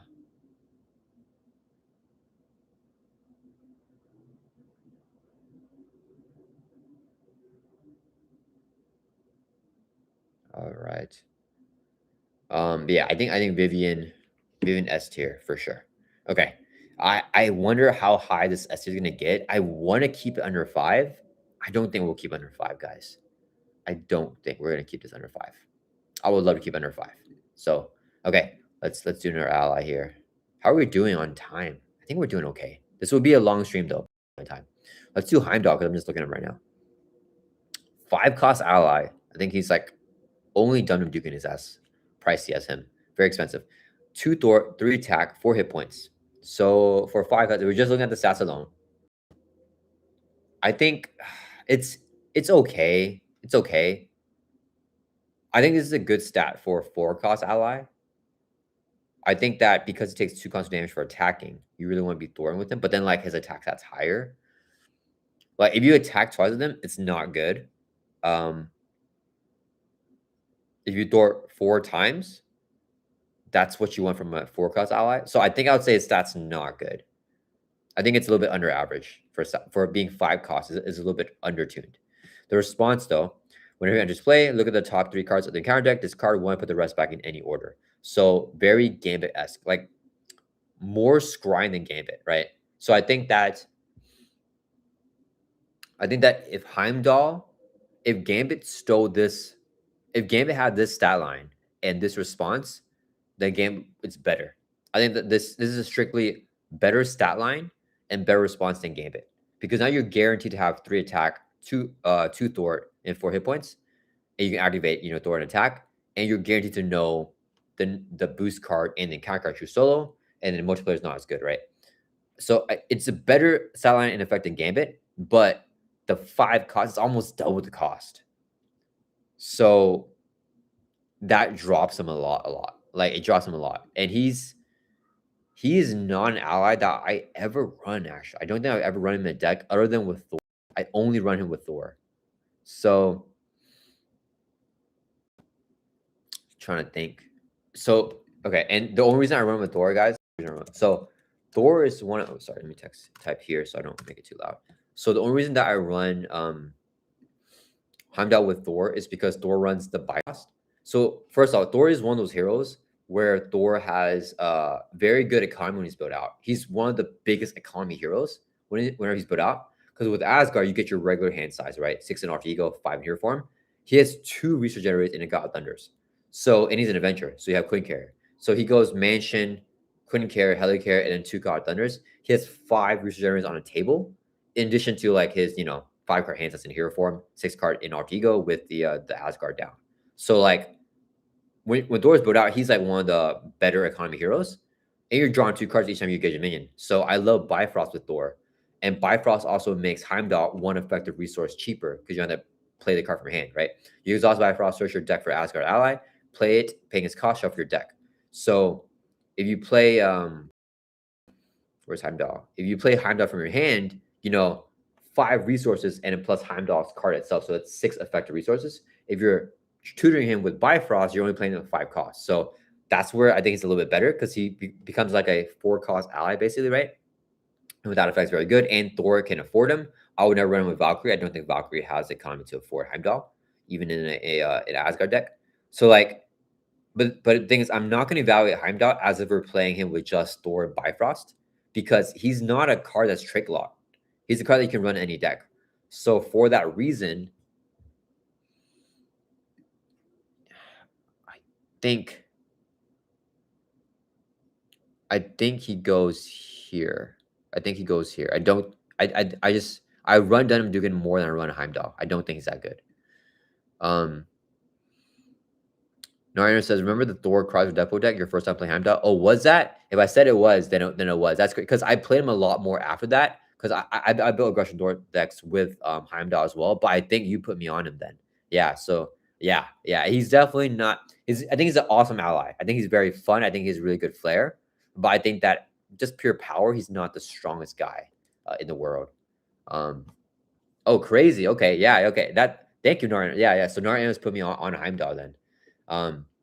Xgaria says, I think Heimdall is only 5 cost because of his release. Scry was pretty much unique. Oh yeah, gosh, yeah. But now we have more scrying, right? So like it's not as valuable. It's crazy because I've built like my favorite deck for Thor now. It's a aggression deck that I posted on my CDB, and that deck runs Heimdall. I would have never included Heimdall if Nar Analyst did not have me play Heimdall in that deck. So yeah, that's one of my favorite. Yeah, so Heimdall is so fun. I like really like this card. Like if this was like a fun Heimdall, probably be A or S. I like really like him. He's like really cool. But yeah, for power, he's not the best. Okay, let's see here. We're looking at. Let's do. I mean, there's a lot of good ones here, guys. Okay, let's do. I kind of want to. Okay, I kind of want to fill out the list a little bit because I kind of top heavy. We got like a lot in C. We don't have a lot of B tiers, so let's like put some B tier allies. What's that I think is good? Man, I don't know. I think Cosmo is good. 2 cost ally, 1 Thor, 1 attack, 2 hit points. Whenever she attacks or thwarts, you name a card type. This card top cover deck. If it's a type, then she doesn't take constant damage. So you can Voltron her pretty easily, but her stats are so low. So she's kind of like a stat stick, but she can stay in play forever. So at worst, you're just guessing. But if you build around her, you play Falcon, you always know the encounter deck, you can discard it at will. If you play Magic, you know your player deck, you can discard at will. So I think that if you play around her, she gets like better, maybe very good to always have that. To keep her in play forever. But I think she's better than Stat Stick, though, right? Because it's just stat. But I mean, I don't know. I almost I'm gonna drop her down because I like Angel more than Cosmo. I find when I draw Cosmo, like I think you have to build around her for her to be good, right? Or play Falcon or Magic. Jeremy says, dang, I remember all the times you could use restraint. Oh yeah, yeah. There was an official raw deck Cosmo. So now you can only do the player deck or the encounter deck. Before you could do any deck in play because she says any deck, right? They talk her of a deck. Could have done strange invocation deck. So then it's like really good because then you can get through your invocations fast. And you always know it's gonna be an invocation card, right? So yeah, Cosmo used to be very good with Strange. Okay, let's didn't even get anyone to B tier, guys. Dang it.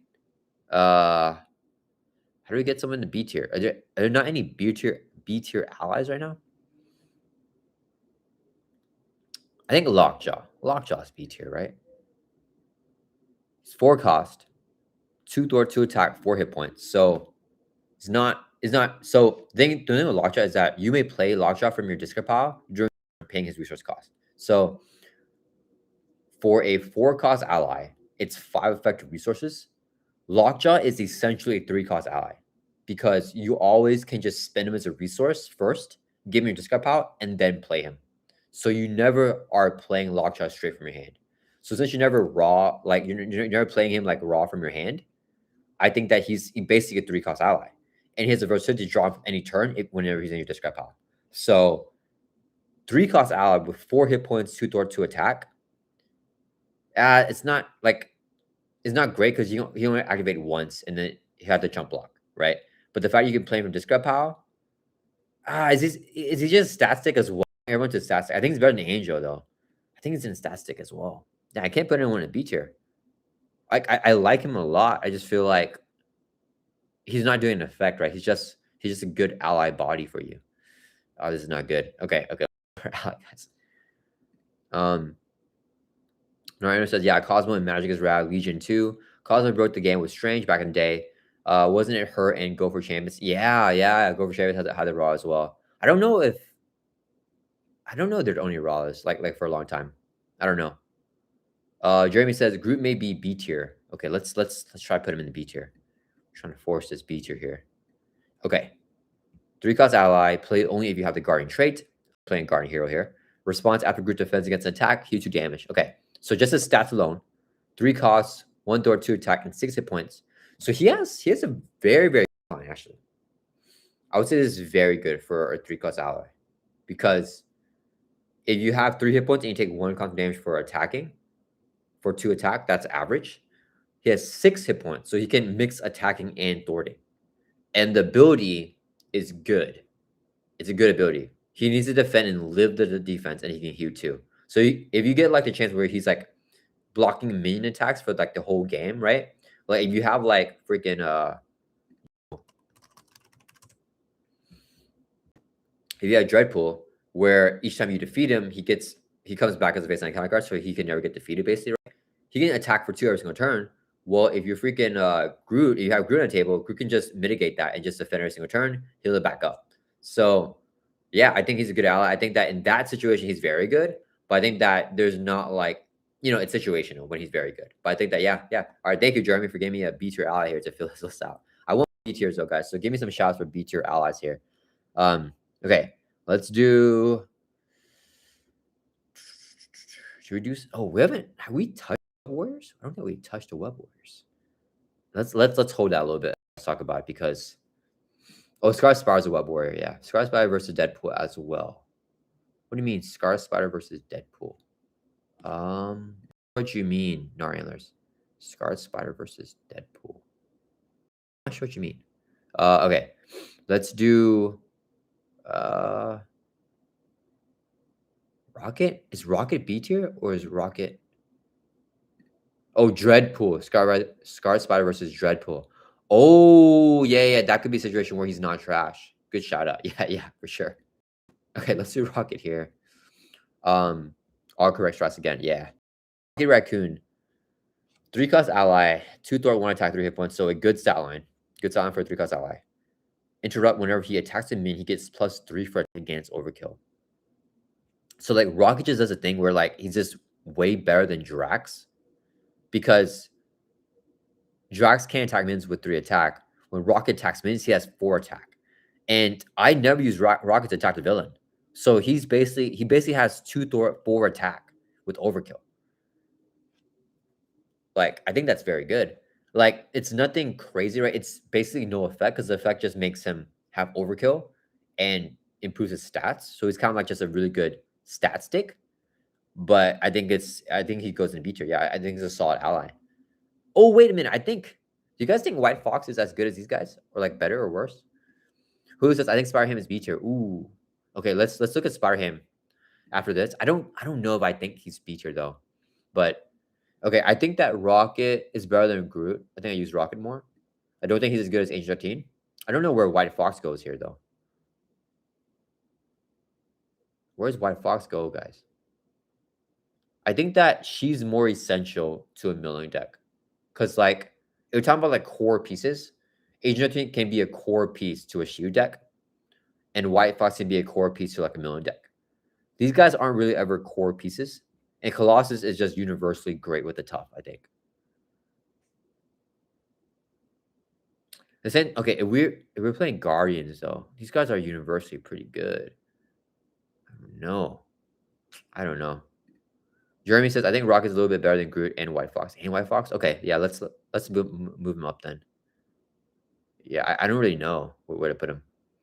Narayan says Rocket Raccoon with Energy Spear. Oh yeah. Yeah. You get an Energy Spear, he's popping off. Yeah. +2 attack and piercing and overkill. +2 attack, so he swings for 6 on a minion with piercing and overkill. That's crazy. Yeah. Okay, let's look at Spider-Ham.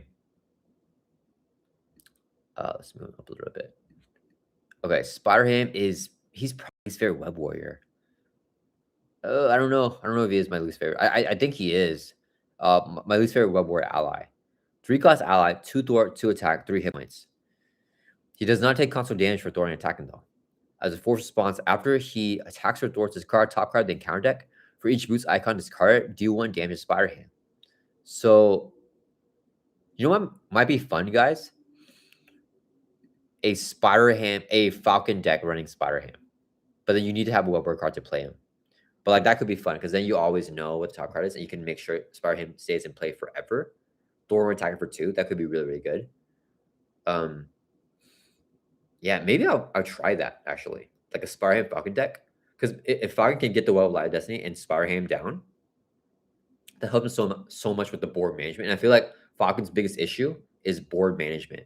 Spider-Ham throwing for 2 or attacking for 2 like infinitely can be very good for that. Let's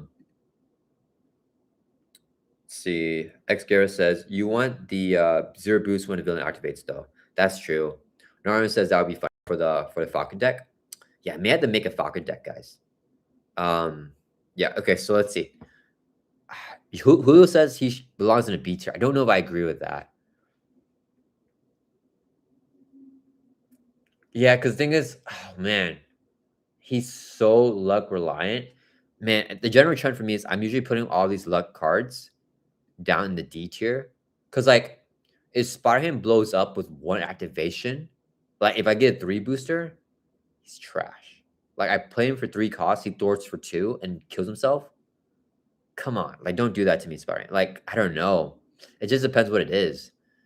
When says spamming Spider-Ham Falcon all game. Yeah.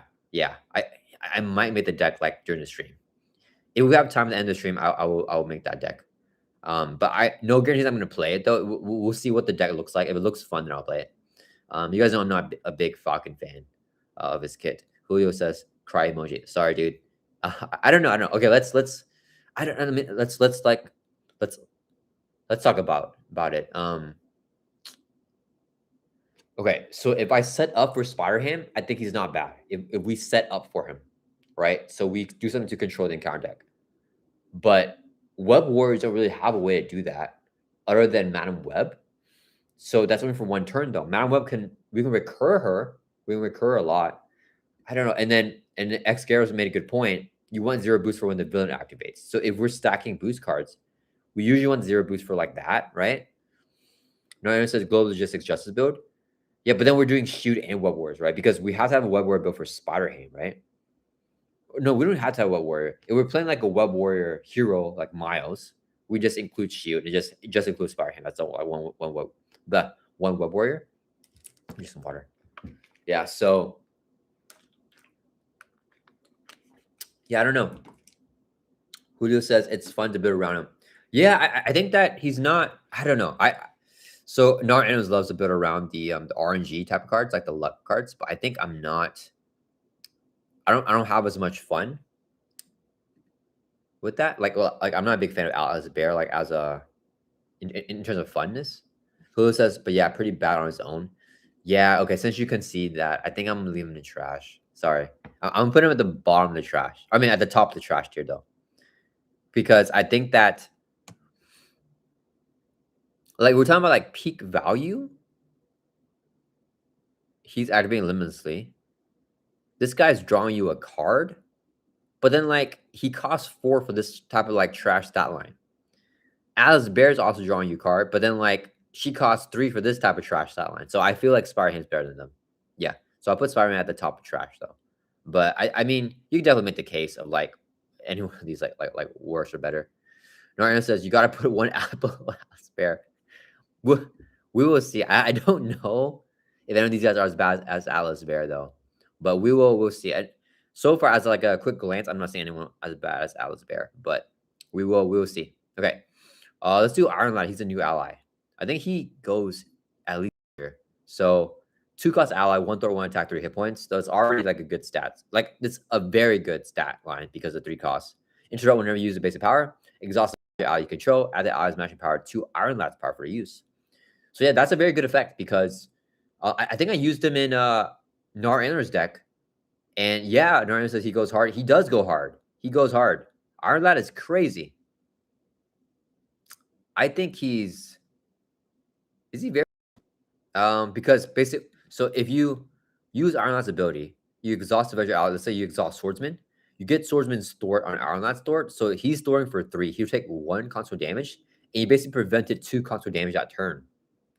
You need some build out though. You need to have the other ally out though. So let's like compare him here. Is he as good as Colossus in Age of 13? I think Colossus. I think the tough is just better, right? I think he's good. I think he's better at Age of 13 because she needs a lot. Her peak is better, obviously, but I think he can do really good with setup as well. I think Colossus just coming in with the tough is nice.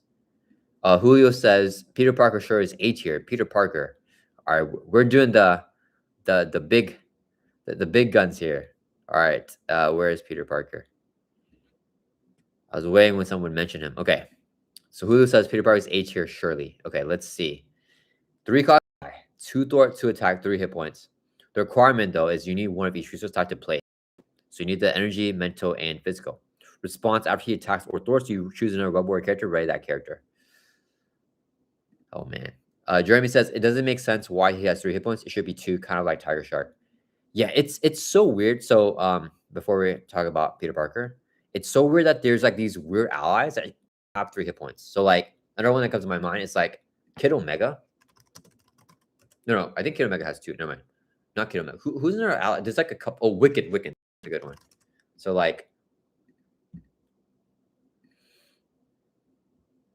okay. So Wicked Injustice, right? His response whenever he thwarts this card, attack on the counter deck. For each boost icon on this card, deal with damage to enemy. So that's a very good effect. It's like always going to be a positive, if not just this card and 0 boost. So it's never a bad, right? 2 cost ally, 1 thwart, 1 attack with a good effect. If you discard a 3 booster, you do 3 damage, which is like crazy, which has happened to me before, right? So that's really good. Why is he 3 hit points? Like, what about him earns 3 hit points? Like, he should be 2 hit points, right? Because he's so good. So like, there's like just random allies that are just suddenly very good and like have a good ability, and then they're also 3 hit points. Yeah, so Iron Lad's the exact same thing. Like 2 cost ally, 1 throw, 1 attack, so it's, you know, it's fine. But then he has a positive, a very good 3 hit points. You know what I'm just realizing right now? I think I know why. X Garrett says, I think the extra hit point comes from being aspect card to place it over basic. But Iron Lad, who's basic and has 3 hit points. I think the reason why, I think I'm getting the mind of the designers right now, guys. I think I figured it out. Because I've always wondered this. Whenever their ability is tied into their basic activation, the designers give them extra hit point. Because Iron Lad here is whenever he uses the basic power, you get this ability right here. So you give him extra hit points so you can use the basic power one more time. Same for Wiccan is tied into his door activation. So you give him extra hit point so you can activate more. It basically makes the card better. Guys, can you think of another 2-cost ally? Because if we could think of one, I want to pull it up here and see if it's like that. It had the extra hit point for like no reason, basically. Because I think it's for the activation. Because they're yeah. Okay, Machine Man right here. So like Machine Man, same thing. 2-cost ally, 1 throw, 1 attack, 3 hit points. I've always thought, why is Machine Man so good? Who says, yeah, yeah. I've always thought Machine Man's so freaking good. Why does he have 3 hit points? He should be a 2 hit point ally. Interrupt. Whenever he attacks or thwarts, spend up to 3 resources of any type. He gets +1 thwart, +1 attack for each resource spent. That's so powerful because at worst he's just throwing for 1 or attack for 1, but he can swing for 4 or thwart for 4 if you have the resource things in your hand. Why is he a 3-cost ally? Because his ability is tied to his activation, guys. Tiger Shark. Who is Tiger? Do you mean Tiger? Do you mean Tiger Girl? Or Shark Girl? I mean, who? Let me see. Tiger Shark. Because Tiger Shark is a minion, I believe, from Claw's Nemesis set or from the Masters of Evil. Do you mean Shark Girl? Shark Girl, I believe she has 2 life, right? Let's see. Yeah. Shark Girl only has 2 life, so it's like she's normal, and then her ability is not tied to her like activation. It's kind of like when she's attacked, she gets +1 attack. So it's more like a stat buff, if that makes sense. I don't know how to describe it. Like I feel it's different from Machine Man, because Machine Man's whenever you're activating, you have to actively do something, right? You have to spend resources. Same for Wiccan, like you're actively doing something. Same for Iron Lad, you're actively doing something. For Shark Girl, it's kind of like a passive effect. It's just while she's attacking, she gets a +1 attack for each upgrade attached to enemy. You know what I mean? So if you have like 5 upgrades on enemy, she gets +5 attack for that 1 attack. You know what I mean? But next turn when she attacks again, it'll be the same thing. So that's kind of the way that I see that. Naram says they're encouraging more use before shot blocking. Maybe. I mean, this is pretty old though, right? Like Machine Man and Wiccan are like pretty old cards. So it's interesting though that they're doing that. X Gary says rare use of Wile. Oh yeah. There's not a lot of cards where, because it only applies while she's attacking, and not before and not after, right? Yeah, so only for like basically during the attack. Yeah. That's really interesting there. Yeah, I never thought about that, but I think we just figured it out on the stream, guys, because it's whenever your activation gives you an extra ability, whenever you thwart or attack, it's a 2-cost ally, 1 thwart, 1 attack. It's already good. Let's give it extra hit point, guys, because we made that ally even better. Yeah. So okay, let's talk about Machine Man since we were talking about it right now. I think he's minimum good. I think he's very good, right? We gotta do Peter Parker, guys. Sorry. Okay, let's do Machine Man really quick. You guys think Machine Man is better than everyone? But is he as good as these guys here? No, he's not. I mean, no, yeah. I think Machine Man's B tier. I think he's just around the Iron Lad level. I think he's better than Iron Lad, though. I think it's just easier to do than Iron Lad. Yeah, I think Machine's better. So he's gonna go here behind Colossus. Okay, sorry guys, that was a huge tangent. Okay, we gotta get back to the main thing here. Peter Parker, Spider-Man. So he gives you a ready. Oh man, I'm trying to think. So running protection web warriors, you give him energy shield, and you keep him in play forever. It's crazy. It's crazy. At the same time, you want him to. I'm trying not to be biased. I think that at worst, he's top of the A tier. Assume you're playing Web Warrior Hero, and ally that readies you. That's only X. X is the only other card that does that. Jeremy says Spider-Man's S tier. Yeah, I don't know. I I don't know. Who says he's A? I think. Oh man, because oh boy, because the readying, but X ready is just one time. Spider-Man activates, and he's still ready you. And I do want to add for a 3-cost ally, 2 thwart, 2 attack, and 3 hit points is very good. This is a very good silent for a 3-cost ally. This is above average.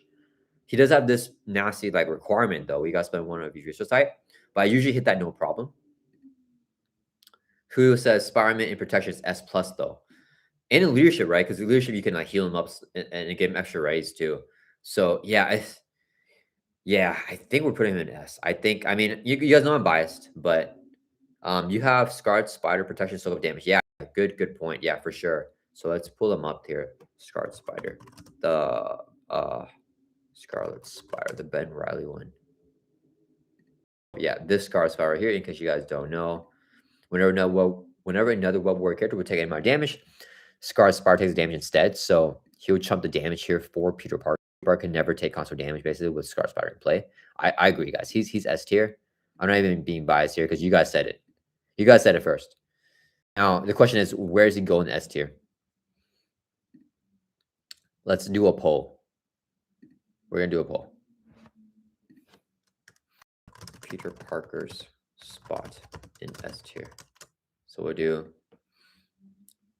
do the 1 spot, 2 spot, 3 spot, or 4 spot. I don't think it's better than Nick. So we'll do 2, 3, 4, or 5. So currently I have him in the 5th spot right here, and I'll run a poll, and we'll see where you guys think he belongs. So this is the 5th spot. If I put him here, he's a 4th spot, right? So we'll see where you guys would think Peter Parker should go. Jeremy says he's at least 4 Thor, 4 attack, 1 chump block, and 2 readies. That's Nick Fury level of value. So probably go second. You know, to be honest, I'll be honest. I don't. Maybe I'm biased. I never block with Spider-Man. Obviously, I don't want him to die.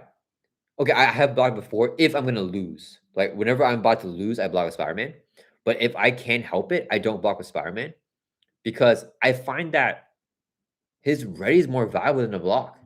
Because that last activation with him, I usually have him die to consequential damage with that last hit point. Because he'll swing for 2 or Thor for 2, he'll ready up my hero, which will hopefully Thor or swing for at least 2, maybe even 3 if I buffed up my stats. So like your chump blocking and the opportunity cost if you chump block with him is you're losing 5 Thor or 5 attack potentially. Right? So I feel like, yeah, I find myself like he's usually dying to console damage. He's readying me before he dies. So yeah, I think it's pretty good. Where you guys voting right now? We have 40% of the votes here in for the 3rd spot. So let's go ahead and move him here to the 3rd spot. So above Professor X is where you guys are voting so far. And it's a very tight poll. We have 20% in 2, 20% 4, 20% 5. So most of you guys voting in the 3rd spot so far. Jeremy says worst scenario, he's really popular. Yeah. And especially if you're playing Web-Warrior, which we're valuing him as if we are, I mean, he's always gonna be good. Julio says across Spider-Verse cover back make the call for back. Yeah, bypass the requirement. Yeah. They all bypass it. So leadership is a great way to play him as well. And I really like the power in all of us for him because the double wows can be any 2 that you want. So if you have a power in all of us, you basically can pay for him like easily. So yeah. I mean Peter Parker is really good. He's definitely up there. It's interesting that he's between Gambit and X though, that you guys voted him there because I think Gambit and X provide a similar value in terms of like allowing you to flip down. But Spider-Man just in between with like the readying value. It's crazy because I think for Spider-Man, probably the worst Web-Warrior to play him with is maybe Peter Parker Spider-Man himself, because Peter Parker doesn't really need the ready because he has 1 Thor anyways. And he has like, so and he doesn't need to ever exhaust to heal because Aunt May heals him. You know what I mean? So yeah, it's interesting that they did it like that. But yeah, I mean I think he's the man to ready up under Web-Warrior, and then I think he looks cool. The art's cool. So I mean that doesn't really affect that, but just put that out there. Yeah, okay. So you guys are voting in 3rd spot so far. So I'm gonna let the poll run a little bit longer, but seems like you guys agree 3rd spot. Okay, yeah, that was okay. All right, let's do another one here. Let's do. Julio says the only downside is that there are very few Web-Warrior heroes. Yeah. Once there are more Web-Warrior heroes, I think he's gonna be even better. But to give the extra activation on the ally so they can leave and you draw a card to Web of Life and Destiny. So I definitely read up allies with his ability. Like the versatility is just insane. Okay, let's do Hobie. I think is good. So assume that we're playing a Web Warrior deck with Spider-Man Hobie Brown. 3 cost ally, 2 thwart, 1 attack, 3 hit points, but 2 constant damage for thwarting. So a little bit under average with the stat line. So not like the best stat line. If he damage, it would be like an average stat line for a 3 cost ally. But interrupt is very good. Whenever he leaves play, discard top 3 cards of the counter deck. Do damage to the villain equal to the number of boost icons discarded. Now that I'm reading, I feel like it's not as good. Because like it's just damage, right? You're just doing damage and it's directed at the villain. There's been times where like he died and the villain got a tough with the boost that he chump blocked for, so it just knocks the tough. That feels bad. X Garrett says, can you even run him in Peter Parker decks? No, yeah. Only if you house rule unique identities. Yeah. You actually cannot run him in Peter Parker. So like that's kind of the point that I was making, that you can't run him in Peter Parker decks. So it makes sense that he's probably least good for Peter Parker himself, which is like pretty nice. That like you're not really missing out when you're running Peter Parker Spider-Man. You can make him Web-Warrior because you don't need that ally. Because like I think he's probably best with SPDR and Gwen. He's more needed for Gwen because I think Gwen's a weaker hero. And when Gwen gets exhausted, she's done. So when you get Peter Parker in play for Gwen, that's massive. That's like a huge like buff for Gwen. But I think that he peaks with SPDR. SPDR doesn't even need the ready because she has enough ready in her kit with like the host spider with the on-demand ready. She has like also some go motion ready at the host spider. But having Peter on top of that is just like insane. She becomes super powerful. So I think he's best with SPDR, but he's most needed for Gwen. So if you had to give him any deck, I would give him to Gwen. Yeah. Julio says, Hobie is good versus hard villains with a lot of boost icons, but I had him whiff. Yeah. I don't think I had him whiff for 0, but I had him do like maybe 1. Also, he counts only icons out the boost stars. Yeah, true. Yeah, so maybe he's not as good as I thought. I'm biased to put him in the B tier, or is he just a C tier like stat stick? No, the damage has come in clutch for me to like take down Venom Goblins, like get that extra push of damage. So I'll put him at the end here. I think I always have such a good impression in my head. I feel like he's so whenever I draw, I'm like, oh nice, I got Hobie Brown. Let me try to play him. I feel like he's so good though. But now that I'm kind of evaluating, I feel like maybe he's not that good. I don't know. Oh dang, guys, we have the poll here for Peter Parker. Let me see here. Who says Hobie sets the PvP because most cards are boost icons? Yeah. Boost abilities, you mean? Yeah. Okay. We're gonna rerun the poll here for Peter Parker. So it's okay, never mind. Okay, never mind. Someone else just voted. Okay, so yeah, you guys voted the majority for the 3rd spot. So we'll put him here in the 3rd spot. Yeah. We end the poll here. Okay, so yeah, I think Hobie, yeah, I think looking at it, like he's not as good as Groot. I just love the ability though. I don't know why. I feel like he's so good, but I think that on-demand damage whenever you need it for a push, I think it's useful. Yeah. All right.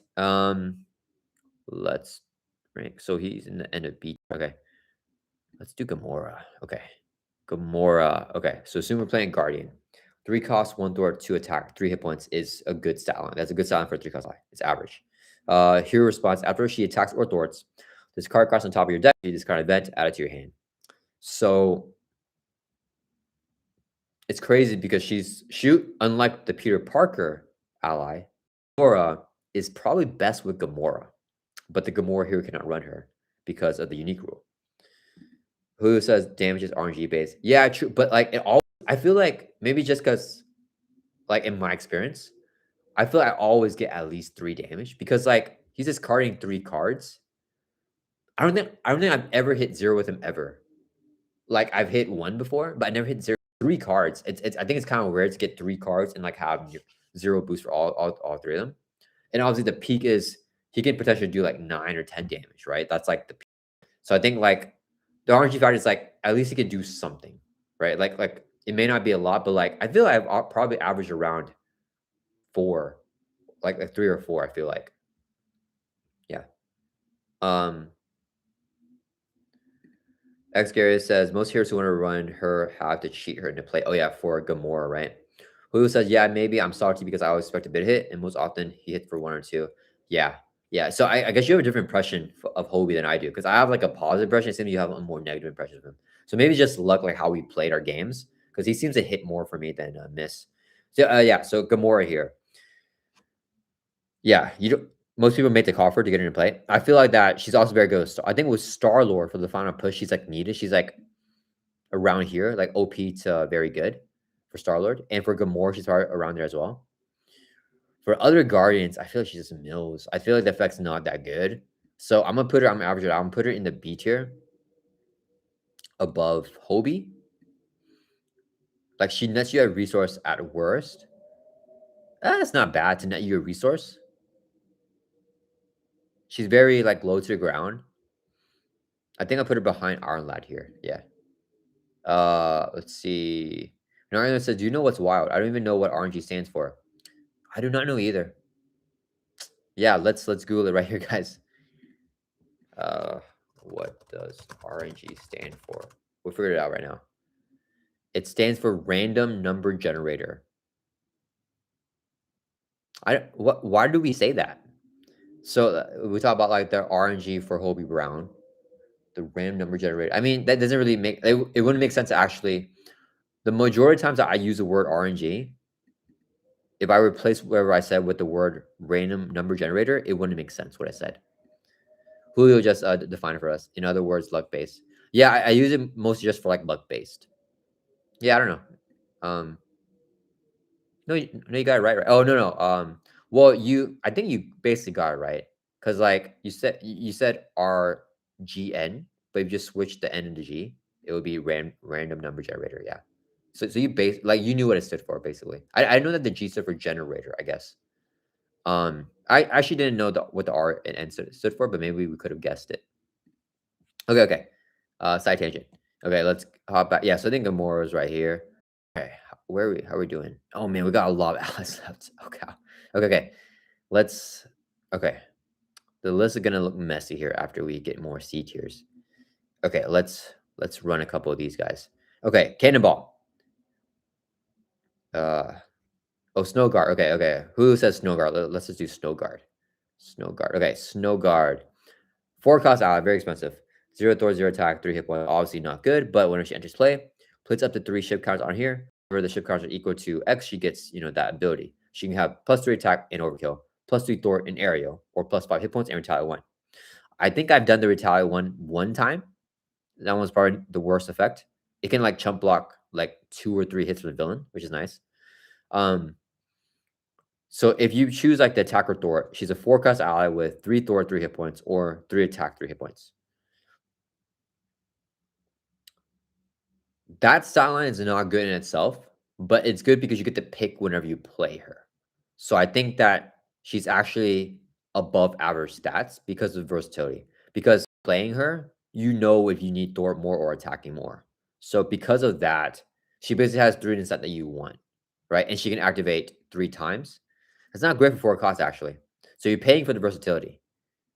I'm gonna yeah, who says B2? Yeah. I'm gonna put her in the bottom 8. I'm gonna put her in bottom B actually. Because I have a good impression. I feel like she's done good for me.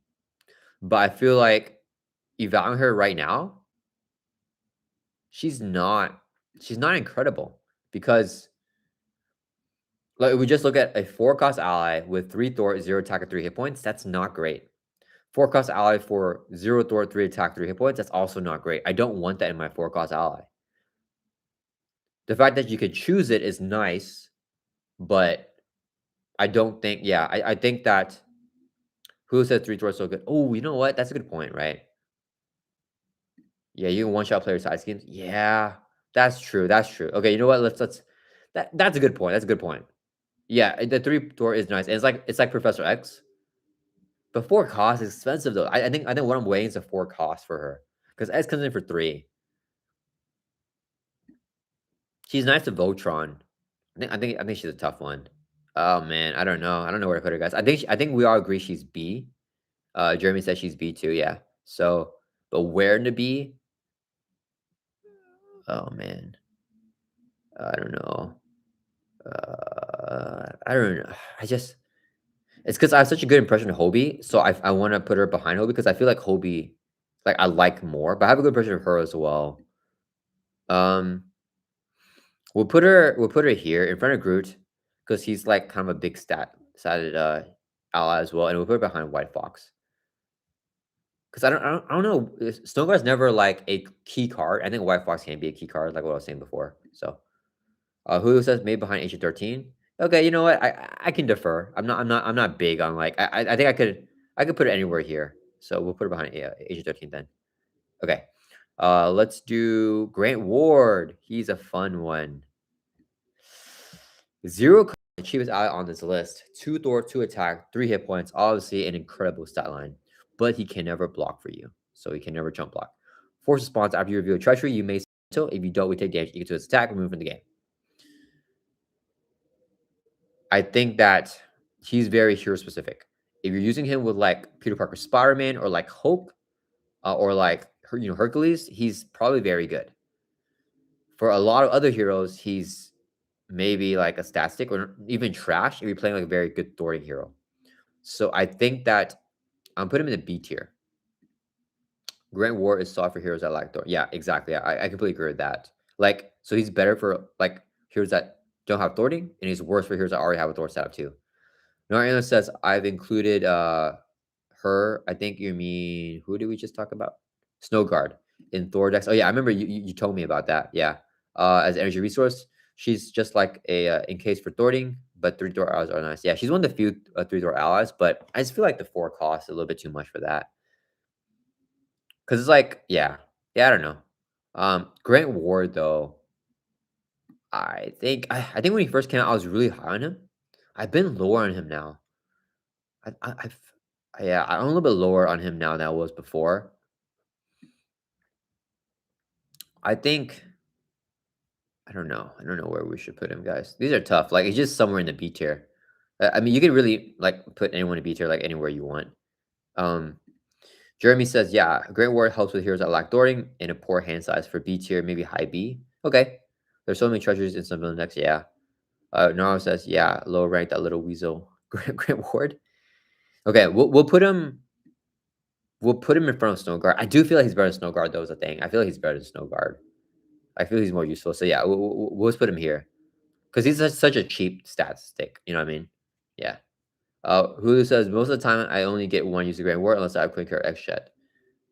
I feel like I usually, I don't know. Maybe it's 50-50. I feel like I usually get, not usually, but like 50-50. I get like all 3 uses. And I get him to get killed off. Like, and if he activates 3 times, it's just crazy. Like, get ready on him is so good too, right? Because you get more activations. In multiplayer, he's in survive the round. It's only whenever you review a treachery. So if you play in multiplayer and other players review treachery, you don't have to worry about it.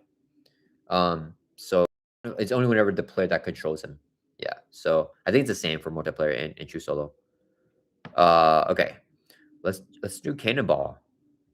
Cannonball is 3 cost ally, 2 Thor, 2 attack, only 2 hit points. So, I don't think it's the best stat line because 2 hit points, he can die with 1 activation. Interrupt whenever he does damage, reduce it by X.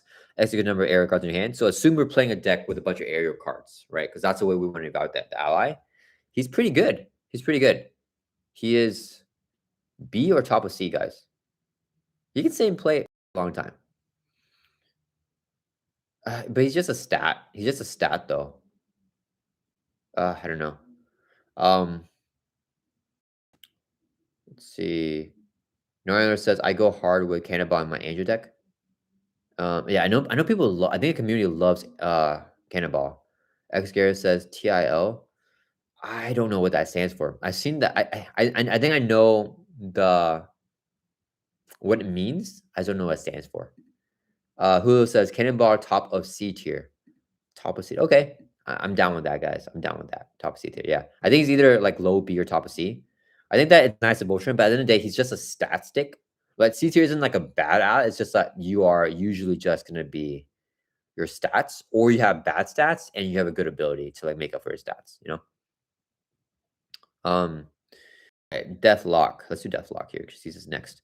4 cost ally, 2 Thor, 2 attack, 3 hit points. So not the best sound for a 4 cost ally. We want a little bit more out of a 4 cost ally. But hero response after you get your so only during your hero form whenever you play him. Choose an upgrade any player's discard pile with a cost of 1 or more or 1 or less that can be attached to Deathlock, attach it to him. You know what's cool about this? He can grab Avenge Me. So like If he grabs Avenge Me, he's basically a 2-cost ally, right? With 3 hit points, 2 Thor, and 2 attack. But Avenge Me is also a effective resource.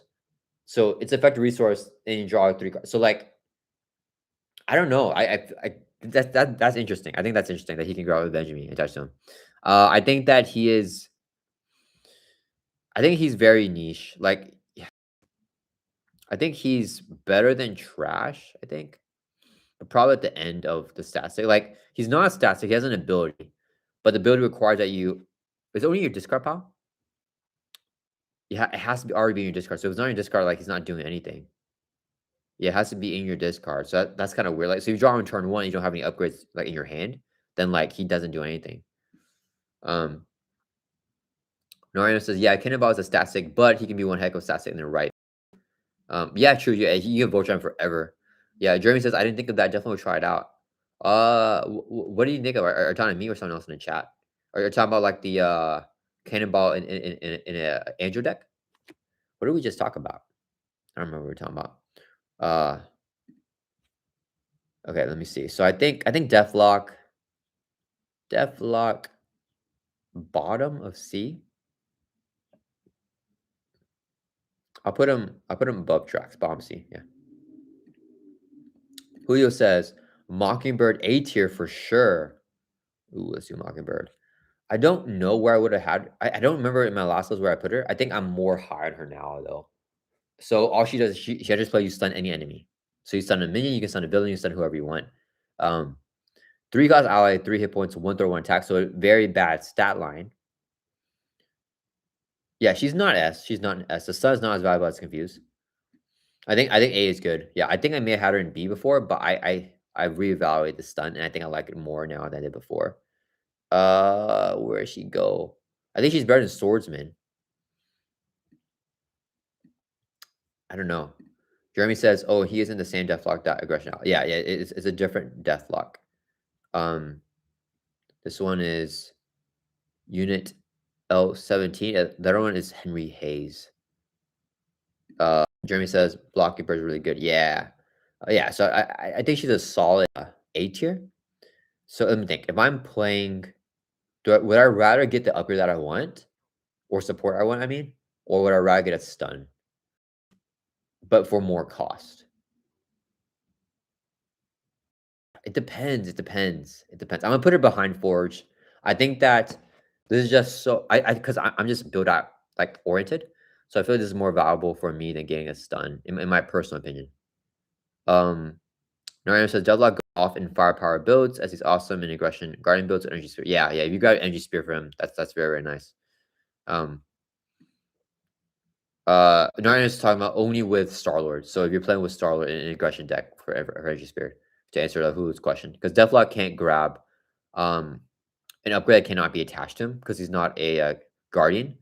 And energy spear says only attached to your guardian ally, but Star-Lord can make him a guardian. So Narayan's deck that does that is with Star-Lord. Yeah. Okay. All right. Come on. Let's do another one, guys. Let's do Gilgamesh. He is just a straight up stat stick, right? Yeah. 3-cost ally, 2 Thor, 3 attack, 6 hit points. So good stat line. Very good stat line. Yeah, very, very good stat line. Because I'd rather have extra health and take more cost for damage than have less, right? So he can activate 3 times or activate 3 times here. So he's basically a 3-cost ally with 3 hit points, 2 Thor, 3 attack, and 1 cost for damage for each one. So that's above. That's very, very good. That's very above average.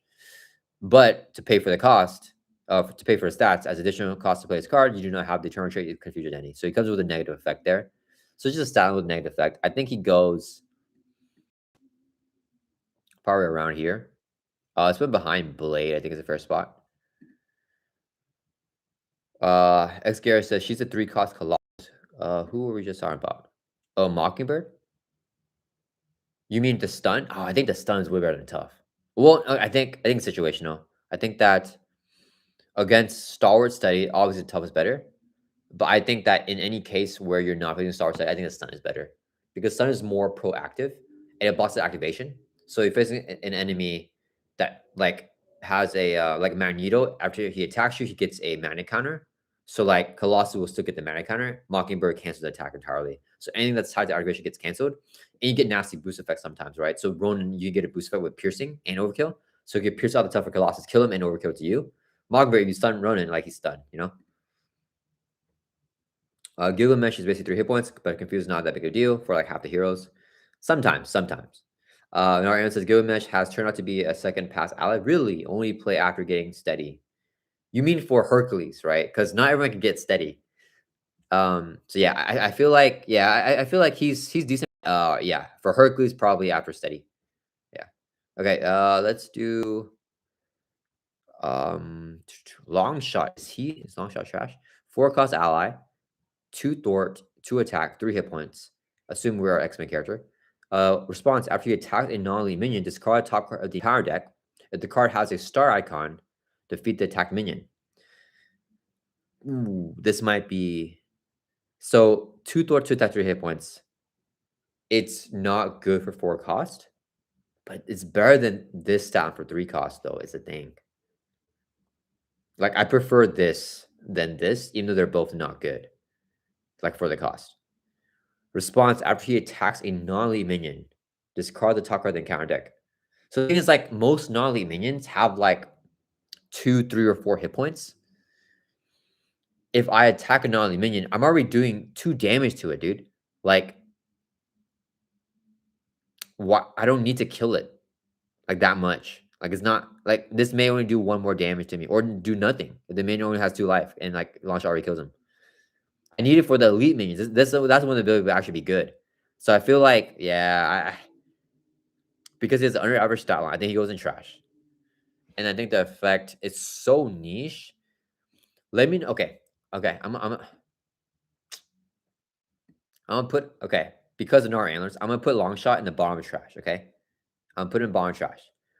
Let me know down in the chat. Okay. If one chatter has used effective long shot to kill a minion that would have had like at least 3 more hit points.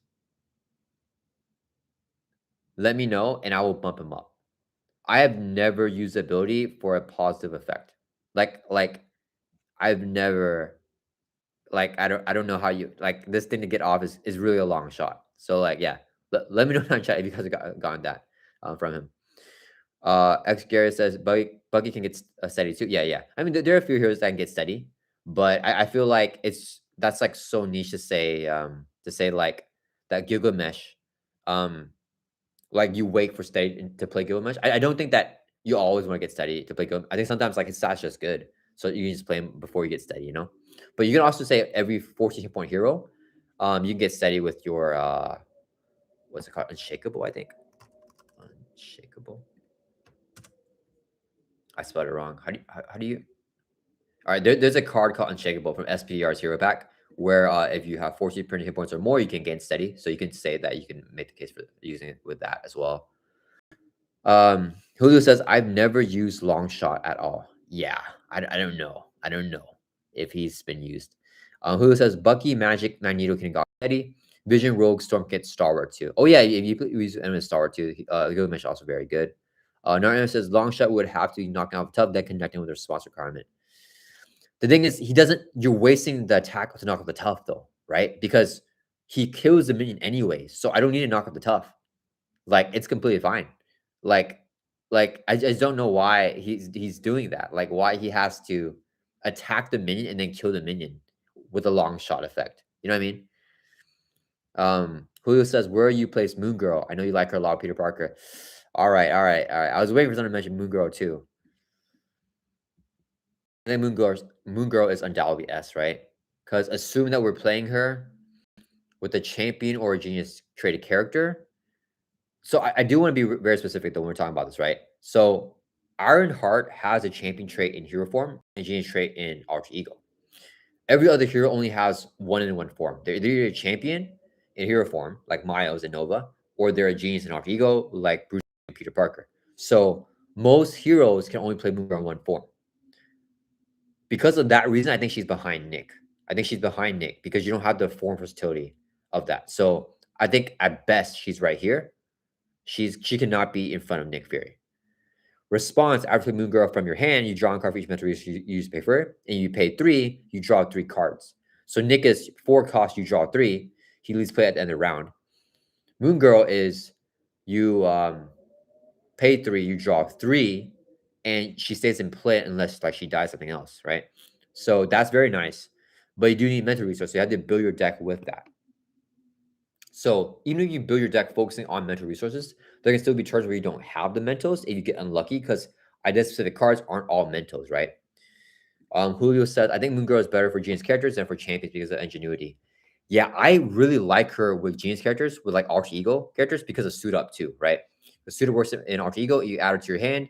Another thing is that Moon Girl can only be played from the hand to get the ability after Nick Fury is entered play. So I don't know. I think that Gambit has a more powerful general effect.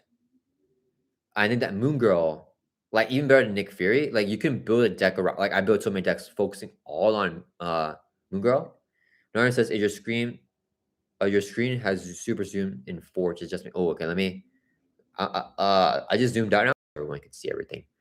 But like for me, it's like good. But maybe you guys don't see the same thing I see.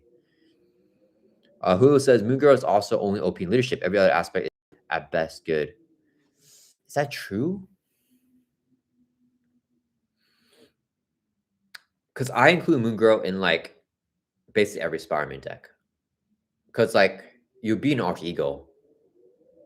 I feel like she's good in protection as well. I like with Red for a fight. I think that she's good in every deck. I think she's good outside of leadership. I think that she's not as good as Gambit or Spider-Man for a general use or X. But I think that if you focus on her and you build a deck around her, she's the strongest ally in the game. Like there's no deck, like suit up deck that can get as much value from Moon Girl as with any other ally in the game. And the amount of cards that I've gotten from Moon Girl from that, I think it's insane.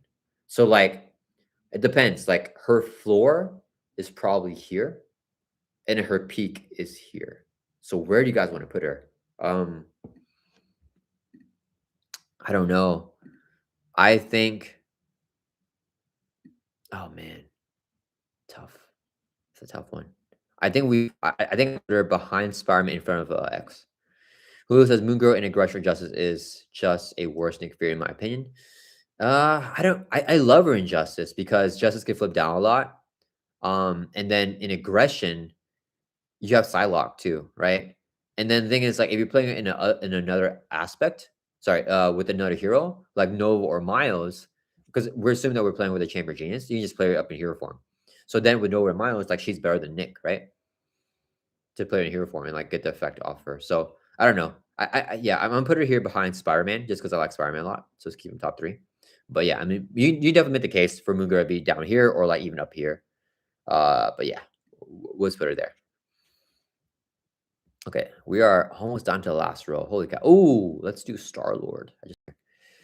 Who says, yeah, but you need the mentally jar. Yeah, that's true. Yeah, like Noah can easily pay for with the wilds, but Miles sometimes has a difficult time with the mentals, unless you got your web shooters in play.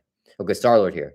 2 cost ally, 2 Thor, 2 attack, 1 cost damage for each one, and 3 hit points. That's a very very good silent. That's an amazing silent for a 2 cost ally.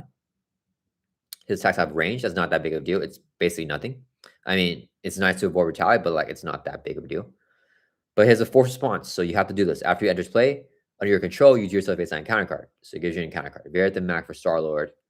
Very bad. Very bad ability. So you can make the case in C tier. I don't think. I don't think he's C tier. Now Aaron says Star Lord is my bottom trash. I hate the encounter card. Do we ever play him? It's crazy. Just like with the Gamora ally, he is probably only good with the Star Lord hero, but you can never play him with Star Lord hero because of the unique rule. So just because the only time he was actually good, I think I agree with you. He's probably the bottom trash. Would I rather Star Lord long?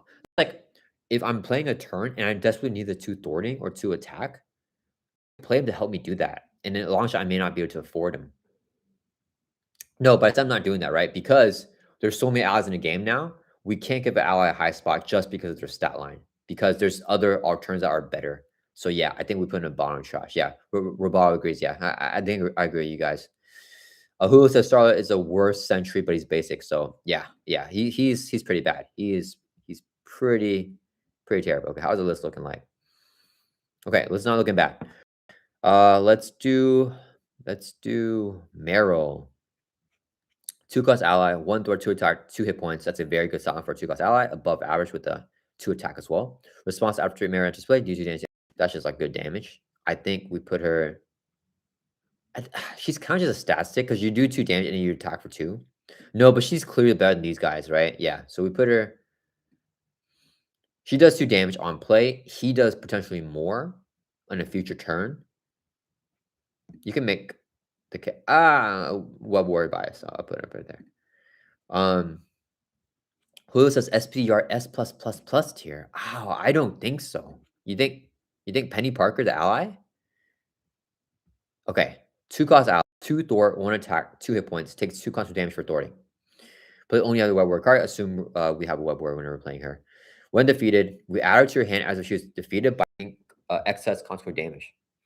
So I think before, back when the card pool was limited with the Web Warriors, I would have said she's very good before.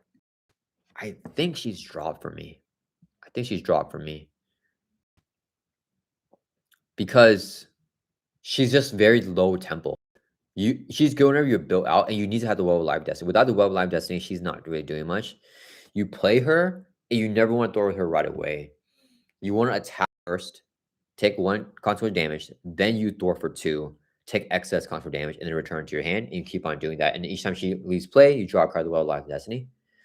So, like, she's definitely, like, throughout the course of the game, provided a lot of value, but I think the burst tempo is not that good. Because when you play her, she has to attack for 1. You're locked into attack for 1. So there's not much versatility on play. So she's going your build out, similar to like Age 13. But I think that she's easy. Like, all she needs is the Web Life Destiny. You don't need anything else other than that. So I think because of that, I'll put her in top of B. I don't know if you guys agree with that. I feel like she's not crazy, but I think she's good. So I'll put her here. Yeah. We should do a poll, guys. Should we drop Swordsman? Because I don't know if Swordsman is on the same caliber of these allies right now. Like right here. I do feel like he's better than these guys, though, right? Julio says, without the Web of Life Destiny, she's pretty bad. But with this, she draws the card every turn, so you can play for. Yeah. I think if you have the Web of Life Destiny, she's like A to S. But even assuming that we're playing Web Warriors, sometimes you can't get the Web of Life Destiny out, right? Like, I play games with like SPR where I never play the Web of Life Destiny, but Ultron took or something like that. I mean, so like, yeah, I think that with the Web of Life Destiny, or obviously you never use SPR with SPR, but I play games where I have Web of Life Destiny in the deck, but I never got a chance to play it, unfortunately. Yeah, usually I think it's like with Gwen. I don't know. Okay, next let's do Marnex. He's just a stat stick. 2-cost ally because reduce the cost of playing by 1 if you have the guarding trait. So 3 to 2, and then 1 thwart, 1 attack, 4 hit points. So a lot of hit points. So very good stat for a 2-cost ally, but basically just a 2-cost ally at the end of the day. So he's not as good as Angel, right? Yeah, I think the hit points is nice. It's not as good as having the 2 attack. Probably around here. I think Gilgamesh is a better stat stick with the confused than this, right? Yeah. All right. Hot take. Let's do here, guys. What do you guys think about Nick Fury Senior? 4-cost ally, 2 thwart, 2 attack, 3 hit points. So just like Nick Fury, regular Nick Fury, this is actually not a good silent for a 4-cost ally. But the thing is, Nick Fury draws you back 3 cards. His effect is different. You can remove 3 there from his game instead of 2. Draw 2 cards, so less card draw, or give a shield character a tough. At the end of the round, you must discard him. So you can't just keep him around. So I think, man. Okay. Like, the thing is, if you assume that if you put him with Nick Fury, he's like useless to me. I'll put him like very low. But what do you guys think about him? I don't know what you guys think about Nick Fury Sr. I feel like I don't think he's very good. He's not very.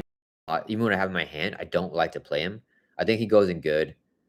I think he's bottom of good. I'm not big on Nick Fury Sr. guys. I don't know how you guys feel about that. I'm not big on him. Like, I feel like the third removal is like good, but like he's 4 costs for that. Like, the cards are just so much better because it mitigates the cost that you pay for him. So I'm paying my whole turn for Nick Fury Sr.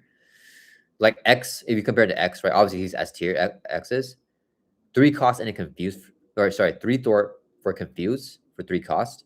4 costs, potentially 5 thwart removal. think that's way worse than a confused and 3 threat, you know? Naruto says, I never swung enough with Martinex to take enough damage, or the 4 hit points that he blocks early. Yeah, I feel like I blocked early with Martinex as well. Julio says, Ghost Power is A tier. Ooh, okay. All right. That, I don't know, guys. I don't know. Let's see here. So, 3 costs, 1, 2 attack, 3 hit points. So that's like a decent stat. Like, you know, it's a good stat. Let's interrupt when she leaves play. Search your deck for an identity specific event. Add to your hand. I don't know, guys. This is very good because you get to tutor your whole deck for any card, any event. So she is like a game ender card for me. Like, especially against like Venom Goblin, when you really need like your swing web kicks, she brings them to your hand. When you need your all systems go, she brings them to your hand. If you need your backflip, she brings it for you. Like, there's times where like I'm Peter Parker now, I'm about to die in the villain phase, and I need a backflip. She'll get you the backflip for you. I think she's S tier. I don't know if you guys agree with that. Hulu says most identity-specific events are super strong. Yeah, like she gets you whatever identity-specific event you want. It can be during your turn or during the villain phase whenever she blocks for you, right? X Gary says, do you run him in Nick Fury Jr. decks? Nick Fury Sr.? I don't think I do, to be honest. I don't think he's a big priority for me. Yeah, he's not. I don't run him in Maria Hill decks either. He's not. Yeah. So just because I don't even run him in those decks, I don't think that he is, yeah, like very good. I think that's serviceable, you know. I think Ghost Spider is S, guys. Let me know what you guys think. Let's do a poll here. Do you guys agree with that? Hulu says Ghost Spider in S seems right. I think so too. But let's ask chat here. I'm only gonna do the poll for S and A because I think that she's no lower than A for sure. And it's like, where is she going S to if you guys vote for her to be an S? Who says maybe behind X? I can see that.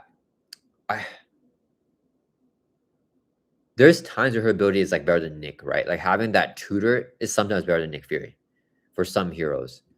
But you know, Nick's obviously better for the universal. So right now we have 60% of the votes here for S and 4% for A tier. Okay. So I will let the poll run a little bit longer and see what you guys say. Okay, let's talk about some other allies here while we're doing that. Should we finish up the Web Warriors, guys? Let's finish up. So new Web Warrior, we got Madam Web. When she enters play, let me see. Julio says, Gwen will be at the top S tier if she wasn't trait locked. But we're assuming that she's not trait locked though, right? Because we're evaluating her as if we're playing a Web Warrior character. So is she better for Web Warrior characters than like Nick Fury is for another character? I think like that's the question. So Madam Web is 3-cost ally. When she enters play with the top X cards in counter deck, X equals the number of Web Warrior cards you control. You may discard 1 card at this way, put the rest back in order. So I think she's strictly worse than Gambit. Because Gambit turn 1, turn 2.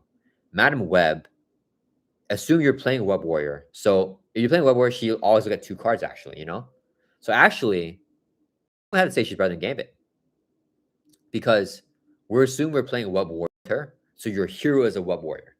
Madam Web's a Web Warrior. So when she enters play, you look at the top 2 cards in the counter deck, and you can discard 1. You may discard 1 or put the rest back in order. So you get complete like control of the whole villain phase with the 2 cards. You know the boost and the encounter card. So I think that she's strictly better than Gambit, or she's the same as Gambit in that case. However, if you have the Web of Life Destiny out, that's already 3 cards. That's even better because you get more manipulation, and you can discard 1 if you want, but you don't have to discard. If you get 4 cards, 5 cards, I mean, she is like very, very good, right? Is she better than Gambit? I think she's better than Gambit because we're valuing her as if you are for sure a Web Warrior hero, right? If you evaluate her with like the trait lock condition, then she's not as good. But Hulu says you can look up to 5 cards with her without Triskeleton. Yeah, like that's 2 turns of scrying. And then her stat line's not like amazing, but 2 Thwart, like that's OP with this effect. Like I think the 2 Thwart's just very good with that. Is she better than Gambit, guys? I don't know. I want to say I feel like she's better. Like if I'm playing a Web, yeah, I think she's better, guys. For Ghost Spider, you guys voted for her to be S tier, 57% of the votes. Yeah, so we'll keep Ghost Spider in S tier, and we'll keep her behind X tier, but we may change at the end. Narayan says, yeah, doors for 2 and can set up a safe flip. Yeah, 2 safe flips. You can stay down or you go the next turn if you've seen enough cards with Madam Web, right? Jeremy says, sorry for the off-topic question. Can Cable run evaluate threat and put in play with setup? Yes, he can. Yeah. So we can go over it super quick. So for evaluate threat, we don't have the art here, but play only if your Denny has adventure or shoot trait. It's a player's side scheme. And then we could look at Cable. Cable with his Soldier X ability here. Search your deck and discard pop for a player side scheme, put it into play. So it's put into play, it's not played, so you can bypass the Avenger Shield requirement. So yeah, Cable can do his first side scheme as the evaluate threat. Julio says also is an enter playability. So you can recur. Yeah. And Spider-Man 9. Yeah. Jeremy says thank you. Yeah, man, you are very, very, very, very welcome. Thank you for participating so much in the live chat. Yeah, so yeah, Julio made a really good point. Yeah, with Madam Web, make the call. Spider-Man 2099, you can recur her a lot. Keep on playing her, you get the effect over and over again. It just goes crazy. Yeah, she is. Yeah, she's very good. I think she's better than Gambit. Let's do a poll here. No, I feel like she's better. You guys aren't disagreeing with me. Yeah, I feel like she's better. Julio says, strictly speaking, for Web-Warriors, Madam Web is a better game. Yeah, right. Yeah, because I think that's what we are saying we want to do a list for, right? So if it's not for Web-Warriors, obviously Gambit is better. But if you're playing a Web-Warrior deck, Madam Web is better, even without any setup, because you're playing a Web-Warrior hero. So she's always looking at minimum 2 cards, which gives you the boost and the encounter card. So even on turn 1, she'll give you that, So, okay. Web-Warrior, that's last. It's Auto. So Auto Octavius here, Superior Spider-Man, 2-cost ally, 1 door, 2 attack, 2 hit points. So, it's okay. That he dies whenever he attacks. Response after you from your hand, ready and upgrade control. If it's a tech trait card, draw a card. So we gotta assume, because we're evaluating everything with like in a favorable manner. So for Auto, I think we evaluate him, assume that we are playing here that has tech cards, right? So if he draws you a card for 2-cost ally, that's just bonkers. Like, I think he goes solidly in the B tier. Is he very good? I think he's around here. Around here to possibly A. Because you could ready a tech. You can ready any upgrade actually, right? You can ready any upgrade. So you don't even need text, right? You don't need a tech. If you're playing I don't know, if you're playing Silk and you're organic webbing is to upgrade that readies you, you can ready that and you can ready yourself. So he can give you a ready too. You just don't get the card draw because it's not tech. So like I think he's very good. I think he's very I think he's better than Swordsman. I think he's behind Mockingbird, better than Swordsman.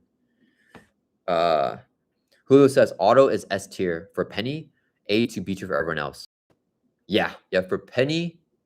Yeah, for Penny he's S for sure. Yeah, for the other Web Warriors, I think he's A to B. Is he ever B though? Is he ever B for another Web Warrior? It's a question. Is he ever B? Because like for Peter, he can write up the web shooters, draw you a card. Miles, he can also write up the web shooters, and draw you a card. So like if you res up, like it's just so many resources, right? Like you write the web shooters, which give you extra resource, and you could draw a card, another resource. So then he becomes a 0-cost ally. And in synergy with the Web of Live Destiny, whenever he leaves play, you could draw another card as well, right? So, Nara says Auto would be higher if he has enters play instead of from hand. You can't make the call for him. Oh yeah, right. Yep. After you play from your hand only, right? That's a good point. Julio says Ham and Silk don't have tech upgrades in their kit. I believe. Yeah. So the thing is, he doesn't have to write up a tech. He says write up any upgrade, and you draw a card as a tech. So arguably, he's even better with Silk and Spider-Ham than with Peter and Miles because of the organic webbing. So yeah, both Silk and Spider-Ham have organic webbing. So this is an upgrade where you can exhaust it to ready up Spider-Ham. If you ready this card, you get a ready. So I think that drawing a card from tech upgrade and readying a tech upgrade is not as good as readying up your ready upgrade to ready up your hero. So if you play Auto from your hand, you can ready up your hero essentially if you're playing Silk or Spider-Ham, So Yeah, I think he's gonna be solid here in the A tier. Yeah. All right. Okay. That's it with the web warriors. Let's do Miles, who's not a web warrior. I mean, he is, but he only has a champion trait in the game in Marvel Champions. So 3 cost ally, 1 Thor, 2 attack, 3 hit points. So solid silent for a 3 cost ally. It's good. Response after you play Spider-Man from your hand, choose Thor or attack. He gets +2 to chosen power to end a phase. So he's Professor X because he comes in for 3 costs and Thor's for 3. So worse, better than Snowguard, in my opinion, because it's coming in Thor for 3. Then you can have him chump block, or you can have him activate again, Thor for 1 more, or attack for 2. Or he can come in and attack for 4. Julio says, yeah, it's true. Meanwhile, Penny has host power. Yeah, yeah. But host power, yeah, host power is not a tech though. Yeah. But Penny has an option. Like I've definitely played auto to ray up Penny's host power instead of the tech though. Because sometimes the ray is just better, you know? So yeah, I think Miles is very good. I think Miles is very good. He's always going to be useful. Like Colossus needs a tough, Machine Man needs resources sinks, you know what I mean?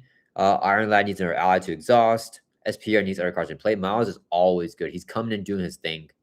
And he's doing a lot. He's Thorn for 3 or swing for 4.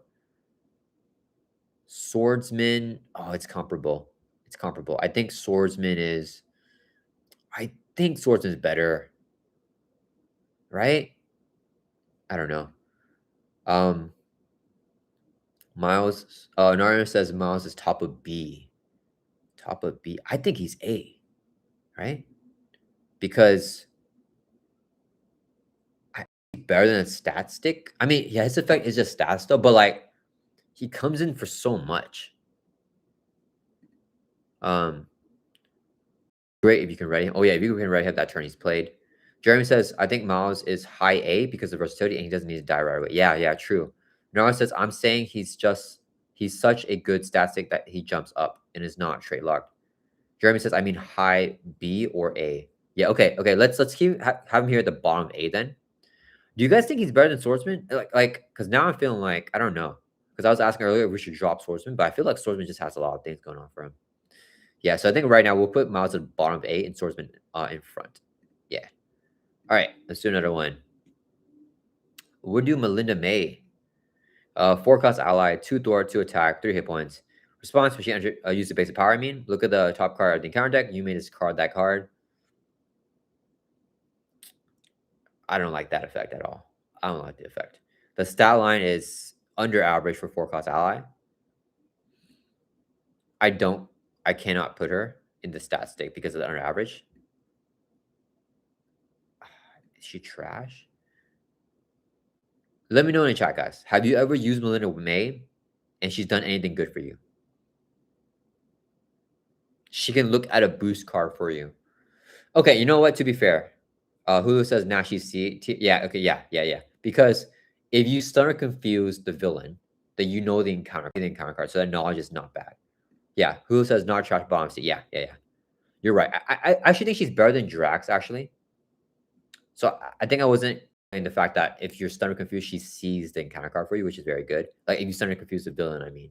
So I think she's better than Deathlock. Yeah, and Heimdall here. Yeah. All right. Let's do. I mean, a lot of controversial ones here. Let's do War Machine. I think he's not controversial. 4 cost ally, 2 Thor, 2 attack, 3 hit points. Comes in with tough. Sam as Melinda May, not the best stat line. His basic attacks have ranged. Okay, that's not. I don't really care about the ranged. So like, same for Star. The range is not great. 4 cost ally. He has tough though, so I think the tough makes him better than a stat stick. Because this is like below average stats, but the tough I think is better than Melinda May here because tough is more valuable. So maybe he'll go in front of everyone that just has like a regular stat. He's gonna go around here. How valuable is the tough, guys? If you really value the tough, it would probably be like here. If the tough is not that valuable, I will put him here. I feel the tough is good to like block a hit. He's just low tempo, but I think that's fine. Hulu says Venom next. Okay, let's do Venom. This one's going to be controversial. People either love him or hate him. 4 cost ally, so very expensive. 2 Thor, 2 attack, 3 hit points. Comes in with tough. 2 thwart, 3 attack, 6 hit points though. So very, very good stat line because you can activate a whole ton of times. Response, it's not forced, so you never have to trigger it if you don't want to.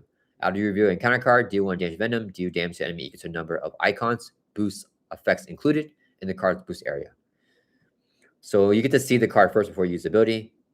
It's a good ability to have, right? Like this is good with the stat line. The problem is a freaking hazard. The hazard's a problem. So like if you play for him and chump block immediately, then you don't get the hazard. But like then he's not good for 4-cost ally to come in and like thwart an attack and immediately die. So once you start dealing kind of cards, you have to factor the hazard in before you get to reveal. So like, yeah, I think that there's ways to build around him. I won't put him in trash, but I think even if you build around him perfectly,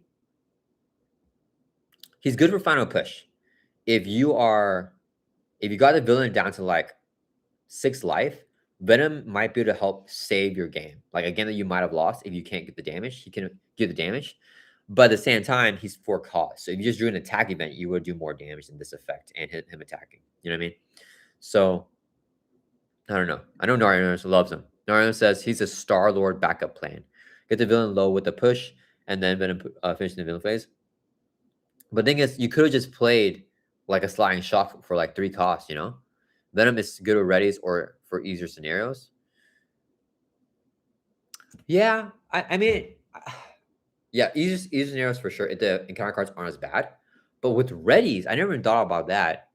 So if you have like command teams, you play Venom, swing for 3, ready him up, swing for 3, ready him, swing for 3, swing for 3. Okay, you know what? Okay, all right, yeah. I think that's the case. Let's put him around here, either behind Deathlock or in front of Deathlock, I think. Let's put him in front. Because, yeah, I mean, there's ways to do stuff with him. If you get a high boost, I mean, he's doing a lot of damage. And then if you can raid him a lot, you want to raid him even though he takes constant damage because, like, he's getting so much value from his story and attacking, and he has 6 life. So just keep acting with him. He'll like never die. So yeah, I feel like he's decent. He's not terrible. Okay. Journey can definitely be fun. Yeah. I don't know. Loves some Venom. Julio says if you didn't have the hazard, it would be S tier. Oh yeah, S tier.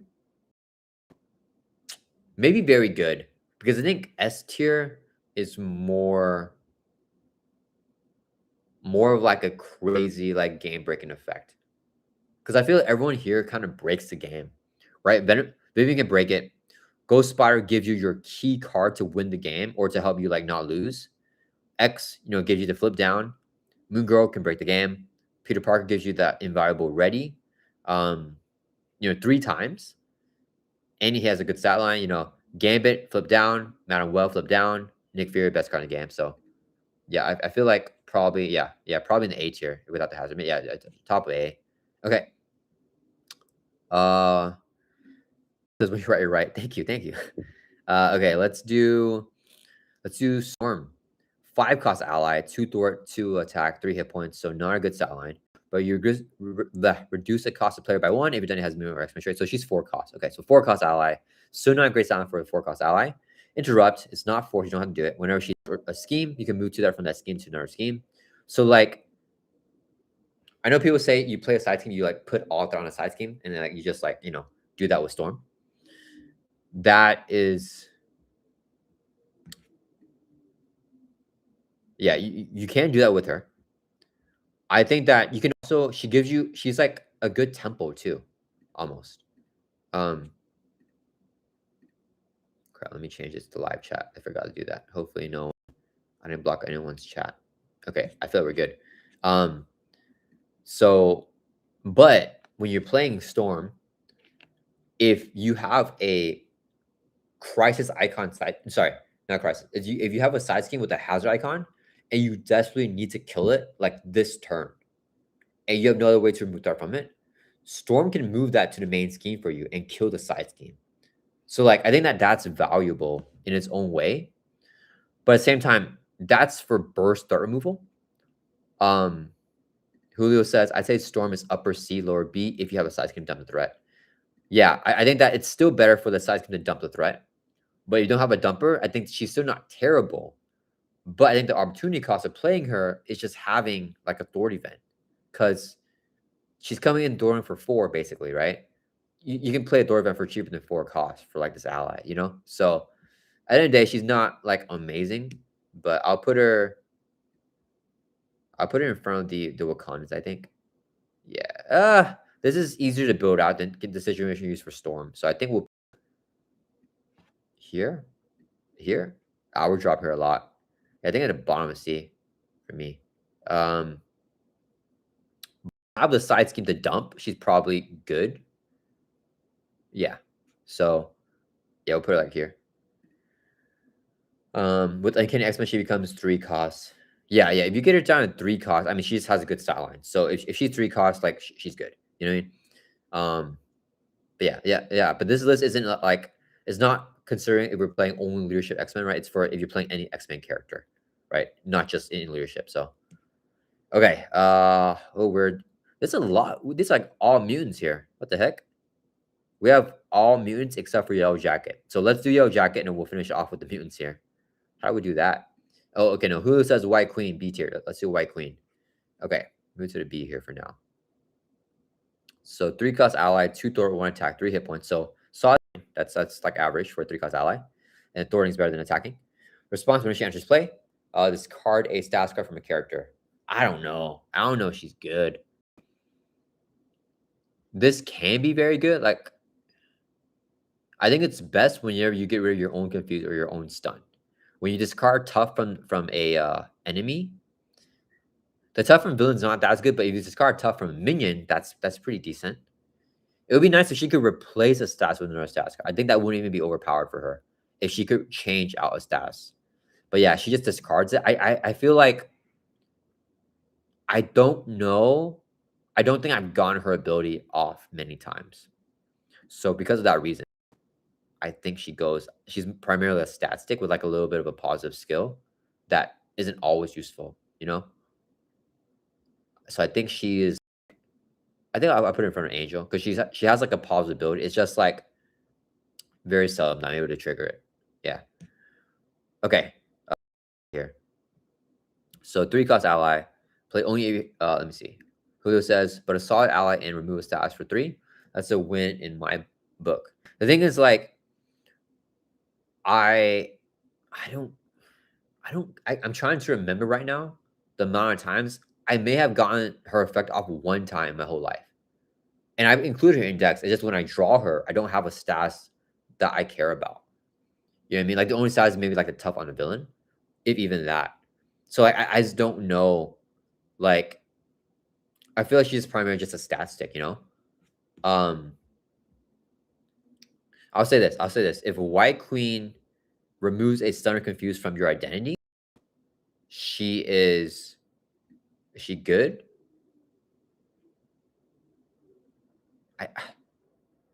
She's probably very good. Okay, yeah. Because I feel like if you get it off, she's very good. So I'll put it at bottom B then. The thing is, in multiplayer, oh yeah, good point, Julio. Yeah. In multiplayer, she almost always removes a stun or confuse, and there's more toughs on minions. Yeah, okay. So yeah, in multiplayer, she definitely gets better. Yeah, okay. Yeah. So I put her in maybe above Nick Fury Senior actually, because like she can at least I feel like I can rely on her more in multiplayer, and he's just like I don't know. I'm just not a big fan of Nick Fury. Yeah, so I put her here in the bottom of B then. Yeah, because there's just more stats going around, and she can take it off anyone, right? Yeah, from any character. Yeah. Okay. Julio says I wouldn't say A tier, but B tier for sure. Yeah, the thing is, I think if she takes a status off, I think that is an A tier ability with the like takes a stun and confuse off because the stun and confuse is basically an exhaust, so she basically gives you ready, right? The problem is her ability would be so much better if she just gave you a straight ready, because then it's not just if you're stun and confused, but to get rid of the stun and confuse, you have to exhaust anyways. So like, it's giving you a ready in her effect. So if you can guarantee removing a stun and confused, you're guaranteeing a ready essentially. So yeah, I feel like in that case, she's like an A tier level ability, but only in that case. So put her to B.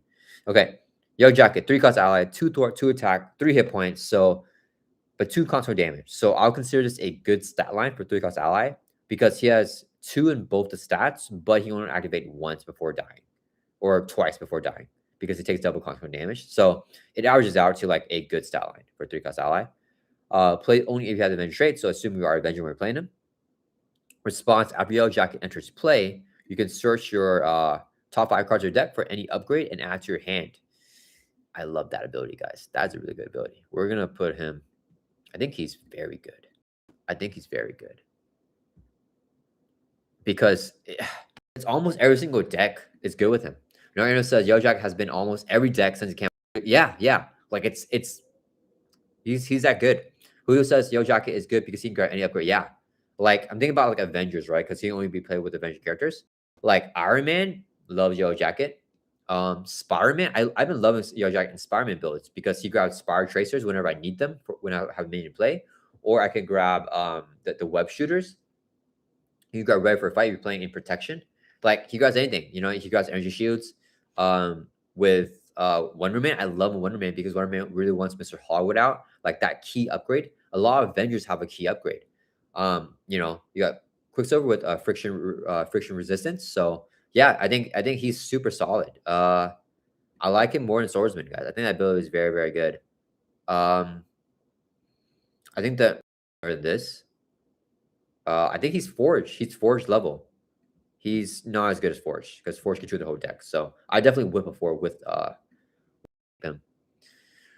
Julio says Iron Man, War Machine, Cap, Thor, Ant-Man, Wasp, Wonder Man, Herc. Yeah, they all love. Yeah. Hercules loves him too. Yeah, they all love him. Nora says I ran him in a leadership SPR deck. He was awesome. Oh yeah, so you made the call for him to bypass the Avenger Crown. Yeah, for sure. Yeah. Do you have me play that deck? I feel like you had me play that deck. I think you did. The Penny Mills. I think your Penny work in the mill has Yellow Jacket in it. Yeah. So yeah, very good ally. All right. Now we're finally down to the last 6, which are all X-Men or mutants, I mean. Okay, so yeah, because this guy's X-Force for whatever reason. Okay, let's do Pete Wisdom. 4 cost ally, 3 Thor, 2 constant damage, 2 attack, 3 hit points. This stat line is it's okay. It's okay. I would say it's average. A response though, after you resolve the one of the effects of a treachery, he would damage from Pete Wisdom. So he can like heal up himself. So he's basically a stat stick. He's basically just a stat stick, but an okay stat line. So who's another one that we have? Like he's kind of like Deadpool. But I think the tough and War Machine is better. I think he needs he's slow. He's like slow. And he's 4 costs. So I put him behind Venom. Nara says, yeah, Pennywork in the mill. Yeah. That's a fun deck. Julio says Triage is A tier. She can heal, or Triage is a guy actually. He can heal in hero form and heal an ally. Yeah, he definitely can. Triage, A tier. Is that right, guys? 2 cost ally when heal to generate an X-Men character. Yeah, assume we're playing X-Men, so he can heal Denny. That's so valuable to have in hero form. I want to put him here. I want to put him around Beak. Oops. Is he better than Beak? Is he my... Yeah, I think it's his alter ego is Christopher something. I can't read that. Christopher Hughes, I think. Yeah. Yeah, I think he's A. How high? I think healing is invaluable though, right? He can like Voltron Gambit if Gambit has 4 Thor 4 attack. I think he's like basically Beak, but like better or worse in some situations. Jeremy says I don't think he's better than Beak. Okay, I'll put him behind Beak then. I feel that's a good spot because like the healing in hero form is invaluable. I think so. He's top of A tier. Julio says yeah. People, welcome to the chat. I tuned in. Also agree triage is A. Nice. Yeah, we have triage here, pretty high in A. I feel it's a good spot because healing is so valuable, especially in hero form, right? And he can heal an ally. That's a good versatility there. Garrett says, heal 2 is a sweet spot for those 3 hit point activator allies. Yeah, true. Yeah, he can heal stuff like machine. Well, they're not X-Men, but yeah, he I mean a lot of allies. He can just heal them, keep them in play. I think Gambit's a really good one for like I definitely use triage to heal Gambit when Gambit has 4 Thor 4 attack with the 4 booster. So Julio says the only thing holding triage back is healing X-Men character. Yeah, but we're assuming that we're playing X-Men hero with X-Men allies when we're evaluating him for the tier list. So okay, down to the final 4. Which one should we do, guys? Let's do Sync. I think she came in Jubilee, right? So 3 cost ally, 1 attack, 3 hit points. Terrible stat line. Play only if you have X-Men trait. Assume we are X-Men, we're evaluating her. Interrupt when you use a basic power, when you use a basic power. So not when Sync does it, when you do it. You exhaust Sync, you get +1 to power. So she's basically like a permanent buff because she does not take damage. So I think that's not bad. The worst thing about her is that she clogs up an ally's spot for you. Very, she's not even low tempo. Because if you play her, ain't you can make the call for her too, and she can buff you up if you're not X-Men. Um, I think she's good. I think she goes into B tier because if you can just play her, she's doing her thing forever. Like she's doing her thing. Yeah, she'll block an ally spot for you, but every single turn when you use a basic power, even when you defend, you can get +1 to your power. Even when you heal, you can heal for extra recovery, right? Because it's not a hero interrupt. So yeah, I feel like I'm putting her bottom B. I feel like she's just very slow. But the thing is, like, if you need to do more thwarting, she comes in, she can help you do more thwarting right away. The only thing is that if you're already exhausted, she does nothing. She's not an extra instance of thwart or damage, right? She's building onto your instance. So, um, oh, what? People says it's a he. His name's Everett. I thought Everett is that a guy's name? Oh man, sorry guys. Uh, Julio says I thought Singh was a guy. Okay, I think maybe he is a guy. I thought it was a girl, but maybe it was a guy. Jeremy says he's good and he can also buff defense or recovery. Yeah, true. Julio says Sync is good because he can bump your Thor up to 3 and clear sides in one go. Yeah, for future turns. Because the thing is, like, he can also just come in and like Thor for 1 from a side scheme, you know? So it's like the initial burst is not great, but like it's like the long term of having you he's not taking constant damage for it, you know what I mean? So yeah, I think he's definitely good. Yeah. Bottom B for Sync. And apologies to Sync for getting his agenda wrong. All right. Down to the last 3 here, guys. Let's do Legion. Legion might be a tough one to evaluate here. So he's also one of those RNG, those random number generator allies. Unless you control it like with magic or something. But 3 cost ally, 1 thwart, 1 attack, 3 hit points. Terrible stat line. But as a response, after you use the basic power, discard top card of your deck. If the card's printed resource has this, or this, you do the corresponding effect. So the thing is, he whiffs with wilds, which stink. But he super hits with double resource cards, right? So with Bishop, you have your oh man, it's not temporal. What's that? What's this resource card called, guys? What is Jubilee? What's Jubilee's resource card called? I don't know her resource card either. Jubilee. Let me see here. Let me share the tab so you can see what I'm doing. Oh, so Jubilee. What is it called? Resource. Plasma energy. Dang, okay. No art. Oh, I want the art, guys. Okay, we're gonna look at Bishop. I like looking at art.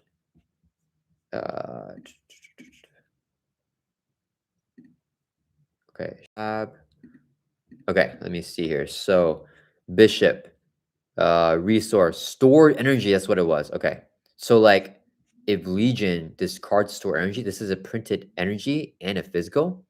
So if you're using Legion for that, you get the do 2 damage and heal 2 damage from Legion. So that's pretty good. Jeremy says I never remember double resource names. Yeah, I don't think I remember them. Okay, let me think. Is there anything I remember? Rockets? I don't know his. I know Hulk's is limitless stamina, but that's a triple resource.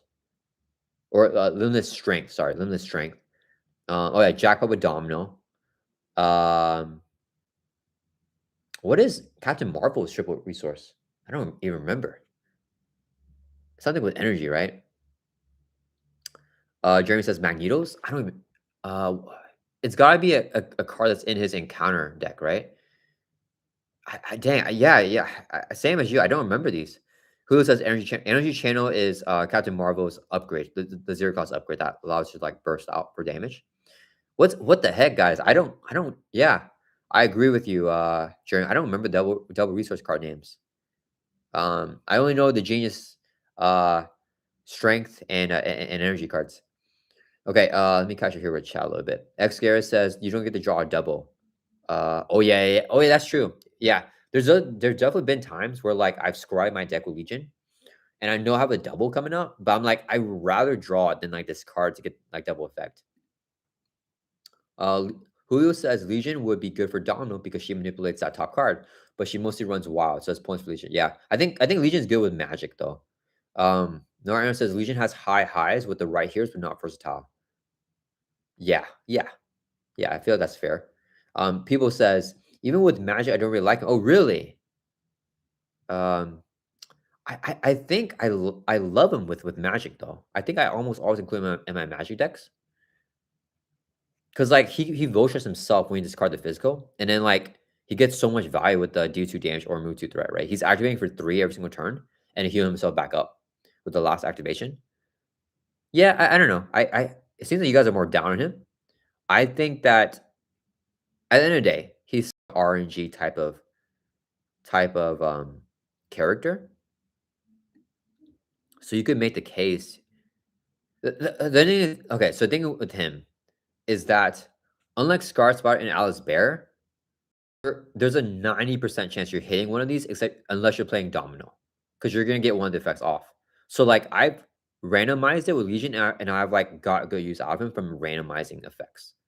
So like at worst he's top of D, but I want to put him in C, guys. Do you guys feel like he's D or do you feel like he's C? Um, Let me see. Hulu says Magic wants those resources for her own cards. Yeah, but like she can like stack stuff up. You know what I mean? Nara says Legion is awesome with Magic, but I guess Magic doesn't discard. Yeah. Okay. Let's do a poll here, guys. What do you guys think? Is he D? Oh, Nara says B. Okay. Let's do Legion ranking, and we'll do 3. We'll do multiple choice here. So B, C, or D. So you guys say. I was assuming from what you guys are saying that you guys would put him in D, but Jeremy says I think B. Okay, who says definitely not D? Okay, yeah, I want to put him in C. I want to put him in C because like for A, I feel like he's A for Magic. I think for not Magic, I feel like he's like around here because like yeah, I don't know, he's either like B or C. Yeah. Um, Dark Rider says he's useful in Magic to just cycle a car as well. Oh yeah, if you have one that you don't want, he can toss that for you. Like if you're playing Magic and you want thwarting, and but he will. The mental is a thorn for her, but like yeah, I don't know. There's ways. Yeah, he'll help you get rid of the top card. Who says he can discard key cards though? That's true. That is a negative there. Yeah, maybe C then. For you can discard your like yeah, if you're not playing Magic, you can get rid of your like your key upgrade or like your really good ally or something like that, you know? So like he's not always positive. Yeah, true. That's that's a very good point. Um so you guys are voting, let's see. 62% C. Yeah, okay. Let's put him in the C tier. Yeah. Yeah, okay. We'll put him uh I think he's generally positive. We'll put him like here in front of Given Mesh and behind Blade then. Yeah, I think that's a fair spot for him. All right, guys, we're down to the bottom 2 here. Let's save Hope for last then, because I think Hope will be fun to talk about. So let's do Shadowcat. 3-cost ally, 2 thwart, 1 attack, 3 hit points. So a decent silent for a 3-cost ally. So that's good. Play only if your Denny has an X-Men trait. So assume we are evaluating her with the X-Men character. Response: after you play her from your hand, choose a side scheme in play.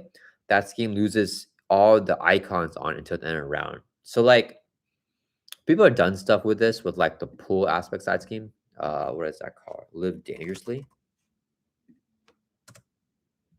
Right. So like if you play the side scheme, each identity gets +2 hand size. Shoutcat blanks out all the icons. You get like the positive effect of that. So like that's like a pretty niche combo, but she is basic, so you can do it all in one deck if you want.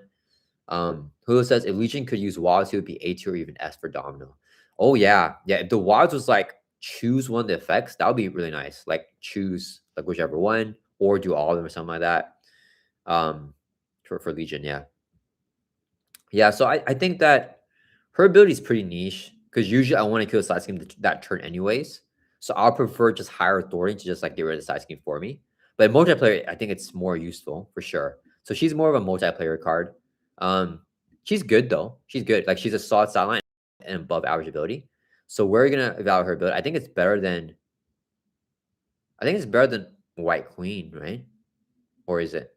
I feel like it is to blank out because then you have an extra turn on that side scheme. So I feel like here is where I'll put her. I think because Mero is just like usually gonna be always good, like more proactive. Like these are more proactive allies, and this is kind of like it depends what the board state is. If you have the encounter card, like a side scheme that has that, right? Julio says Shotcat is a worse Vivian. Yeah, for sure. Yeah, Vivian's way better. Yeah, because Vivian basically just does her effect, right? Yeah, yeah. She's not as good as Vivian because Vivian blanks out the text too, and text is crazy because like some sides can have like nasty text, right? So like, okay, Daniel's Vivian's not as good because she'll blank this effect out, the +2 hand size. So Shotcat's better with just this one side scheme, but every other side scheme Vivian's better. Because like think about like nasties. I can't think of any other side schemes here. Like seized. I'll always go to seized.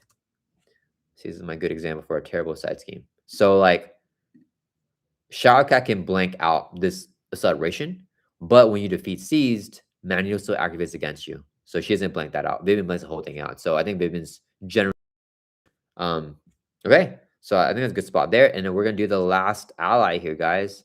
All right, where are we gonna put Hope Summers? So she came in next evolution. She's a 4-cost ally, 2 Thor, 2 attack, 3 hit points. So this is not a good silent for being 4-cost. She gains a trait on your identity though. That's like, she's basically like any deck that you want to play. She can help out with that, right? She can become an Avenger for like Mighty Avengers. She can be X-Men for Uncanny X-Men. She can be Web Warriors for like the Web Life of Destiny. Hulu says Hope is low B at most. Okay. Response, so after you play Hope Summons from your hand, search your deck for a superpower card and add to your hand. So I wish that she could search your deck for any identity specific card. Because that would be Ghost Spider esque, right? Because she searched for any identity specific event. This is a way better parameter or restriction than a superpower card. Superpower cards, there's not enough key superpowers in the game, in my opinion. I'm trying to think. There are some superpower upgrades though, right? Those are like probably the best ones. Let's look on Marvel CB. So how do we do this? Type superpower. Where do we do this? Trait. It's a trait. Superpower. Yeah, superpower, and then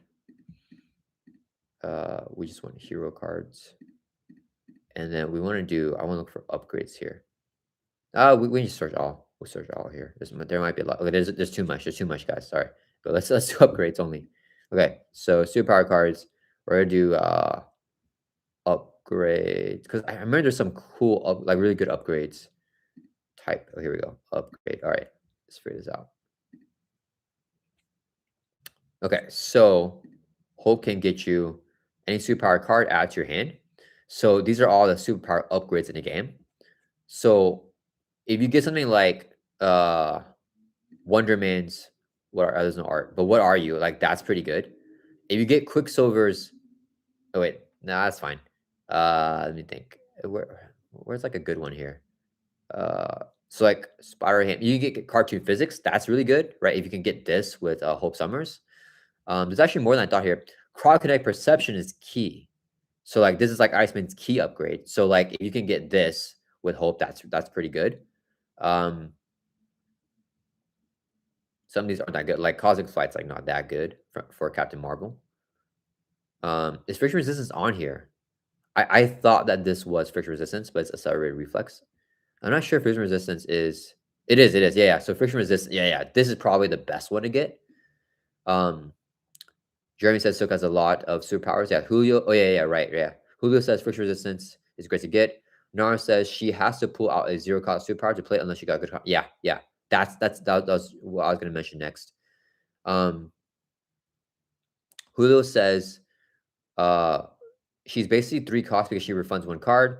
No, because some superheroes have key superpowers like Groot. Yeah. Nara says Hope is super strong. I run her light. I know Nara Aaron's loves Hope. So like there are situations where you get a card like this and she's really good, right? And there's also like good superpower events you can play, right? But the problem with her is that she's 4 cost. So like, and she's on play. So and it has to be from the hand, right? So you can't like rapid sponsor and then get your key superpower and like do something with it. So like I think that superpower restrictions are already like a little bit but then if your hope submarines for friction resistance, you can't play. You usually cannot afford friction resistance after playing hope because that's just too many resources, right? So if she was like 2 cost with like no stats and like the same ability, that would be nice for the tutor. The tutor ability on a 4 cost ally is rough whenever the allies play from the hand, right? Ghostfire is different because she's a 3 cost ally. Whenever she leaves play, you get her tutor ability.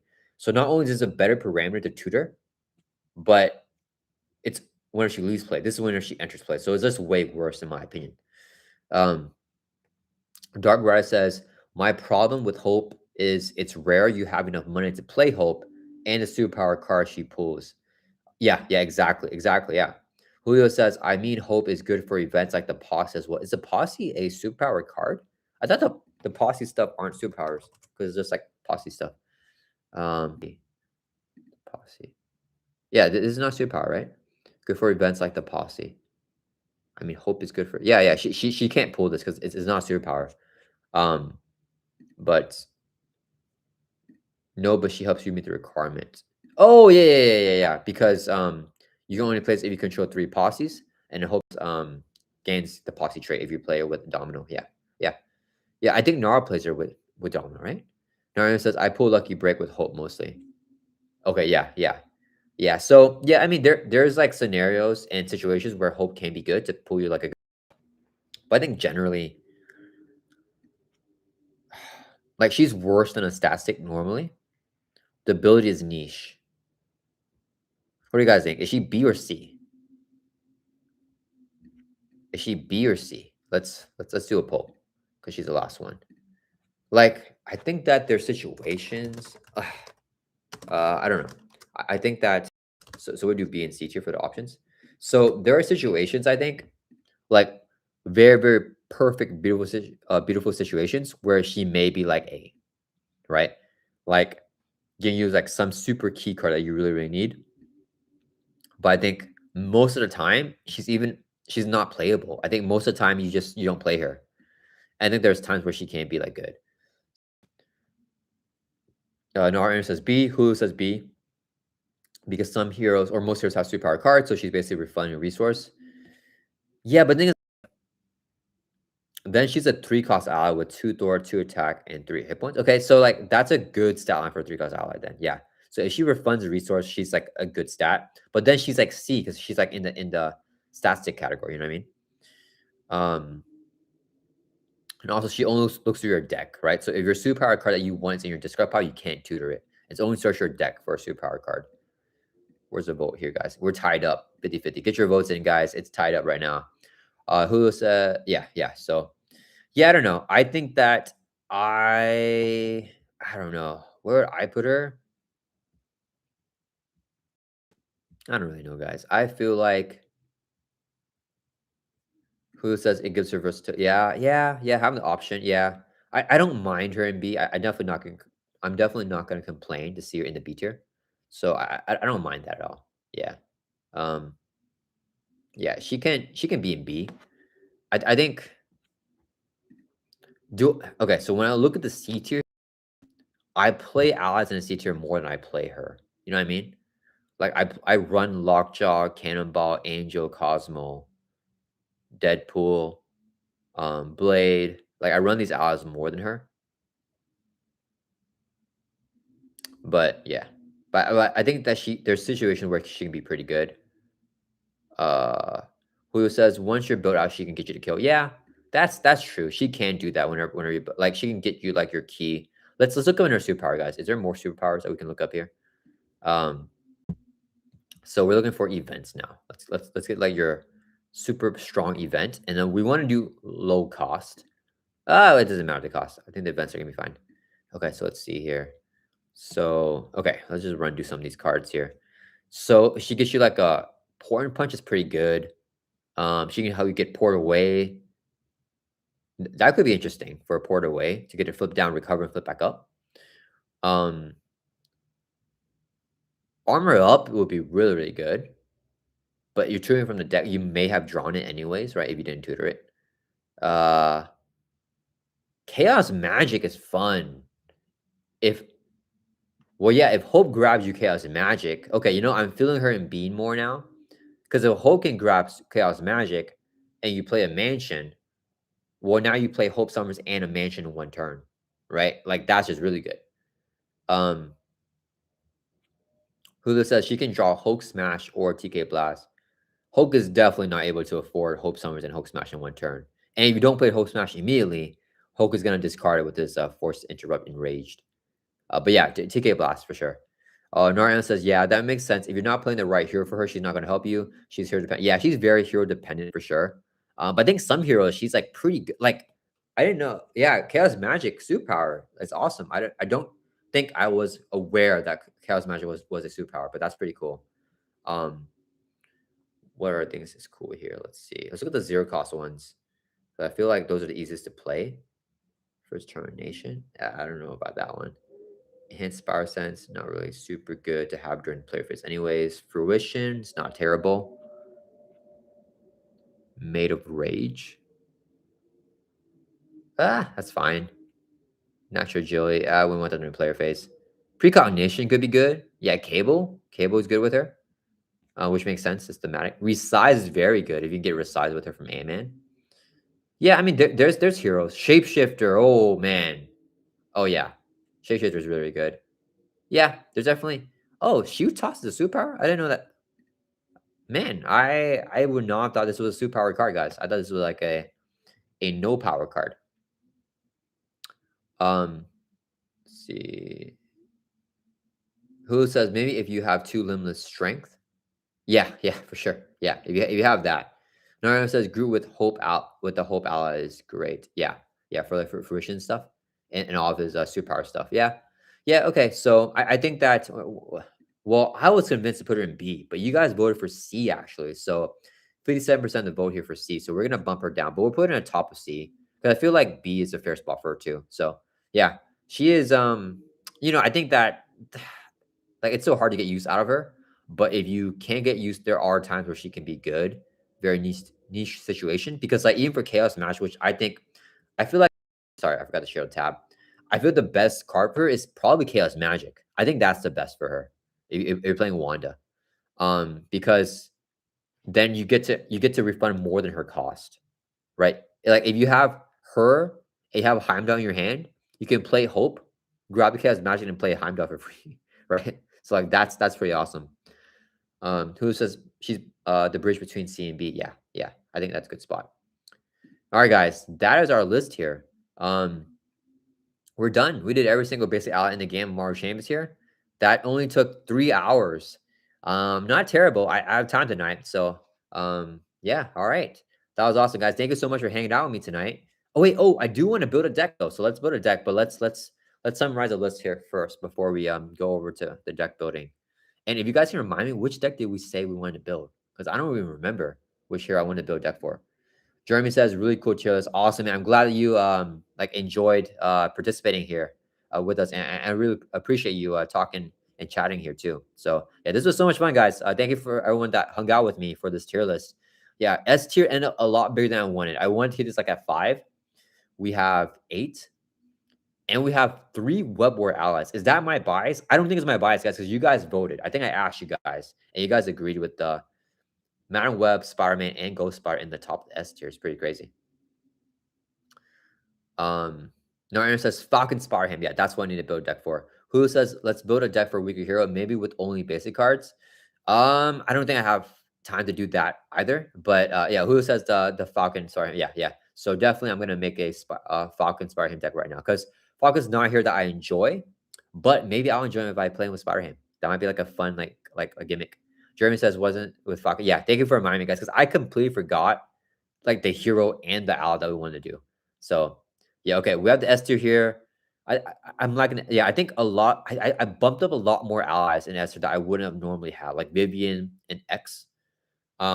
But yeah, I think they are S tier, and we got a bunch of new ones, right? We have Gambit and Madam Web, which are all newer allies. So yeah, S tier is bloated here. A tier is only one more than S tier. I think this is a solid A tier lineup here. Yeah, strong allies. B tier is like good. Yeah, these are all good allies that I generally like. Maybe not him. I don't know why I don't like Inexperienced so much, guys. I think the art's so cool though.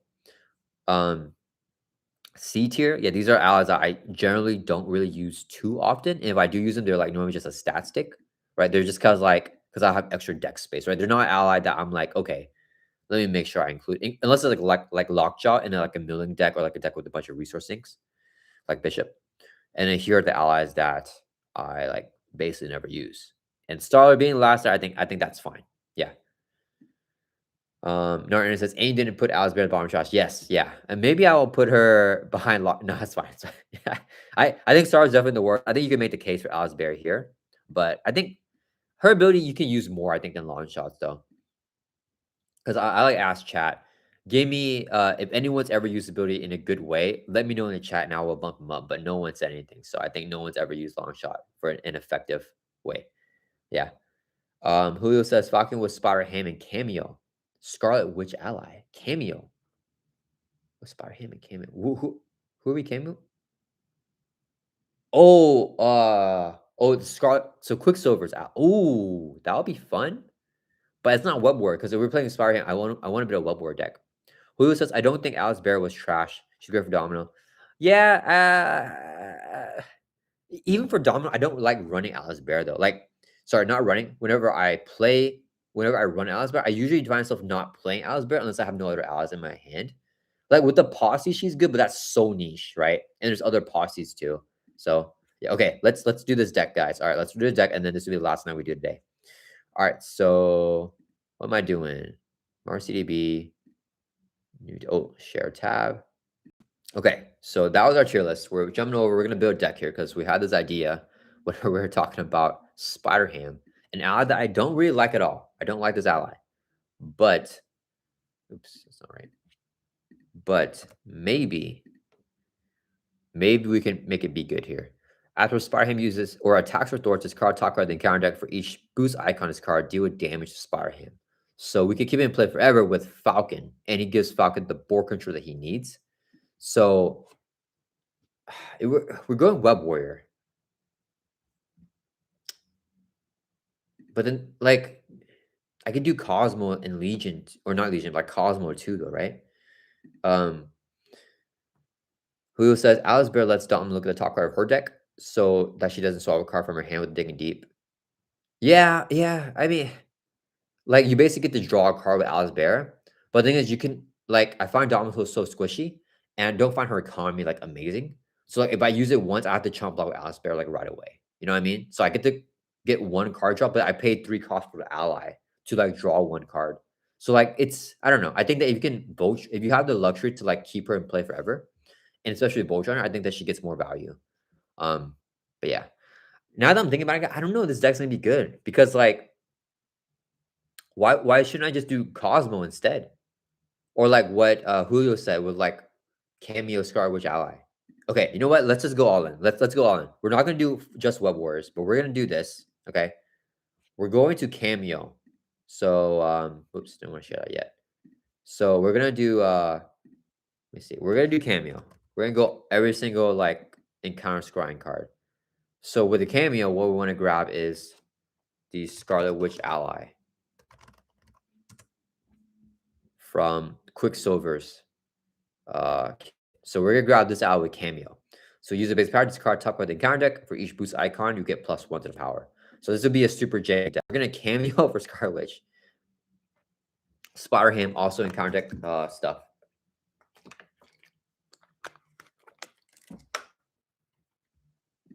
Norton says when life gives you ham, make handmade. Yeah, that's what we're doing here. Julio says Alice Bear can infinitely look at the top card of your deck as long as you don't draw. So you can combo her with Cosmo. What? I think no Alice Bear, you have to take a damage, I think. I think you have to take a damage each time she draws you a card, right? As long as you don't draw. Gotcha. So you can yeah, true. Yeah, if you don't draw a card, yeah. Jeremy says Gambit. Wait, what do you mean Gambit? Oh, yeah, the Gambit ally. Yeah. I got you. Yeah, look at the top 3 cards of counter deck. Okay. So now, like, the more builders, it's like, do I want to take Sparham out, guys? Because, like, the thing is, I like how it works with Falcon, right? Because Falcon doesn't want 0 boosters. He wants high boosters. And Spider-Ham can get rid of all 0 boosters for you. Because, yeah, so you want him to hit the 0 boost. And you want Game to hit the high boost, right? So that, yeah, let's keep him in. We're just gonna go full on jank here. Full on jank, guys. We got Cosmo, right? Game, we got Spider-Ham, and we got the Wand Ally with Cameo. Okay. So we're going leadership here. The problem is I need to have a Web-Warrior card. No, I just do make the call. So we don't run, because I don't want to run the Web of Life of Destiny because it's a 3-cost support that it's gonna be hard for Falcon to play. So I just want to make the call. So we just run to make the calls here. So we can cheat in Spider-Ham for whatever reason. We want to cheat him in. So do that. So just full jank here. Yeah, so now we got Wanda doing her thing, we got Spider-Ham doing his thing, we got Gambit doing his thing, we got Cosmo doing his thing. So we're doing like all this jank. And then who says you need to add the web life test? Yeah, but that works. Yeah. So we just make the call instead. Because that's what I was thinking, like if we build the deck to take out Spider-Ham, then like the whole point of the deck was to include Spider-Ham too. So we get all these allies out and they're doing all their janky things. That could be not strong, but it could be kind of fun. Okay, what else do we need? We need the basic doubles.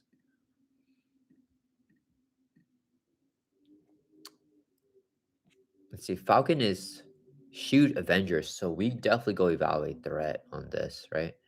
Let's see, basic side scheme. Evaluate threat is so good.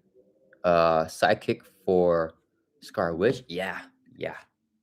Let's do it. Let's go on one check. Sidekick for Scar Witch. We'll go side by side. Okay, so like we have board control once we get built out here. The question is, how do we survive villain attacks, guys? Is Falcon just blocking? Well, since we're playing leadership, we just get cap shield then, right? How do we do this card?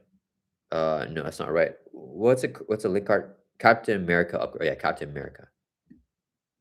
Yeah, because that'll give us +1 defense. It's like here? Nope. Where is it here? Nope. Is it here? Nope. Sorry, guys. Okay, here. We got it now. Okay. Yeah, so we add this. So we get the upgrade, right? And then we get the shield to get +1 defense for leadership. Evaluate that to your Scarlet Witch. Oh, yeah, that's nice. That's nice. Okay, so we need more survivability because we're not really chump blocking, right? These allies are not expendable. Like Gambit can block for his last hit. Cosmo, and we'll make the calls to bring him back. So we're not going for power at all. So I don't even think I go Nick here. I think we just go full on fun. Hulu says, I feel like this weird combo is better multiplayer. Yeah, for sure. I think multiplayer, this deck will actually survive. In true soul, we're gonna get wrecked. Unless we play like a weaker scenario. Do I want to go the regular? Yeah, I think we can go like mansion and stuff. We just add the basic mansion, heli carrier, quinn carrier. Especially because evaluate threat, we have more versatility what we want to grab. Do we want to go hard side scheme here? Definitely sidearms, inspire for him and Cosmo. Yeah, I think we do that. Wait, okay, hold up. Does Scarlet Witch die? Scarlet Witch, where? Oh, she's not here. So she'll take Cosmo damage. So is she the main thing of the deck? Is she my main card? No, I think I'm gonna take out in sidekick. I think we're taking out sidekick in the stuff there because I think the main card is Spyroham. I think we go all in on Spyroham here because so we take out sidekick. So Inspired is good. Inspired can power up Sideham. Spider-Ham. Yeah, and then definitely sidearms. Yeah, we put in sidearm. Sidearm too. And then upgrades like for Wander, like Power Gaunts or Sky Cycle. The thing is, if I put in a Wander, I need a way to keep her alive. I have no way to keep her alive here in the deck. The only allies that stay alive are Cosmo and Spider Ham. Wanda's good to just come out, like I can make the call for her. But then whenever she dies, she dies. Because if I focus, like I feel like I'm doing too much. If I also have to focus on keeping Wanda, um, from dying, you know what I mean? Um, yeah. So I want to just focus on that instead, you know. I'm just getting like staying a little bit more low to the ground. You're just building out normally, and then whenever I'm built out, Wanda's doing her thing, right? Having more board impact. Spider-Ham's doing his thing. Cosmo's doing his thing. You know, Gambit's doing his thing, and then we can like inspire inside on Spider-Ham, keep him alive. You know. Comms input for Cosmo? Maybe probably not, because only Cosmo can get it. Narayan says Wander Recursion, Ham and Cosmo Voltron. Wander Recursion, Ham and Cosmo Voltron. Ham and Cosmo. Yeah. Probably something like that. So why don't we do suit up? You know what we gotta do, guys? What am I doing? This will make the deck good. Put Avenge Me. We're an Avenger, right? Yeah, we put 3 Avenge Me's. Yeah, that will make the deck good. That's gonna round our deck. Because now we have the economy for the recursion. Yeah. And then let's put Honor Avenger so I can play an Arch Ego. If I gain the bench rate in Arch Ego. Yeah. All right. Yeah. I feel like that's pretty solid. We suit up so that we could get the Avengemies and we could get like the Inspired or the Honor Avenger. Like we got anything we want basically, right? With that. If running suit ups, we can heal Wanda by recovering with Psychic. Yeah, if I make a base recovery, I can heal Wanda. I think it's because I'm thinking about my lineup of allies, right? If I have Spider Ham, Wanda, and Cosmo, like I'm maxed out here. I almost want to take out Wanda in the cameo though. No, I think it's fine to make the call for her. Yeah, because like I want to because Spider Ham and Cosmo stay in play effortlessly, right? So if I inspire them, they just stay in play forever. And then for Wanda, I have to like flip down and like obviously with the suit ups, I'm able to flip down with game. I'm able to flip down, right? Gambit's what helps me flip, I guess. I don't know. Should we put in psychic? I don't know. If we put in psychic, I have to put in side by side, right? Because like that card's so good. Came with such a hit the tempo and we're not using Wanda to our fullest.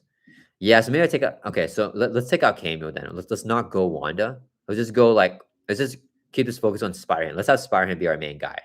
Because he's a card that I don't really like, but maybe I can have fun with Spider-Man and Falcon if I focus on him. So let's give him another buff. Um let's give him another Honor Avenger. Put one on Spider-Ham and we Sky Cycle him. So okay, the main goal is to get Spider-Ham going, not Cosmo. Because Spider-Ham has more attack and more thwart, right? So he needs less buffs. So we give him Honor Avenger. He becomes an Avenger. Give him Sky Cycle. He read up every single turn. Sidearm and Inspired. He goes up to four attack. So he can double swing for 4 and do 8 damage. Spider-Ham needs 0 boost. Yeah, but like we're always looking with Falcon. And I feel like whenever we don't have 0 boost, we can have Cosmo discard, or we can discard ourselves with that end of the events, right? Because whenever we play an event, we can discard, and we can use our response to discard as well, right? So I feel like Falcon, because like if we have a good boost, we just don't activate Spider-Man. We can play Birds of Prey, right? And then we do extra damage or Bird's Eye View to do extra thwarting. Because Falcon wants high boosts with all this stuff, right? So we get more value with Red Wing and all this stuff. But then whenever we get the 0 boost, that's when Spider-Ham's gonna pop off, you know? Norian says this is gonna be so bananas. I feel it's gonna be so jank. But yeah, maybe bananas. We'll see what happens.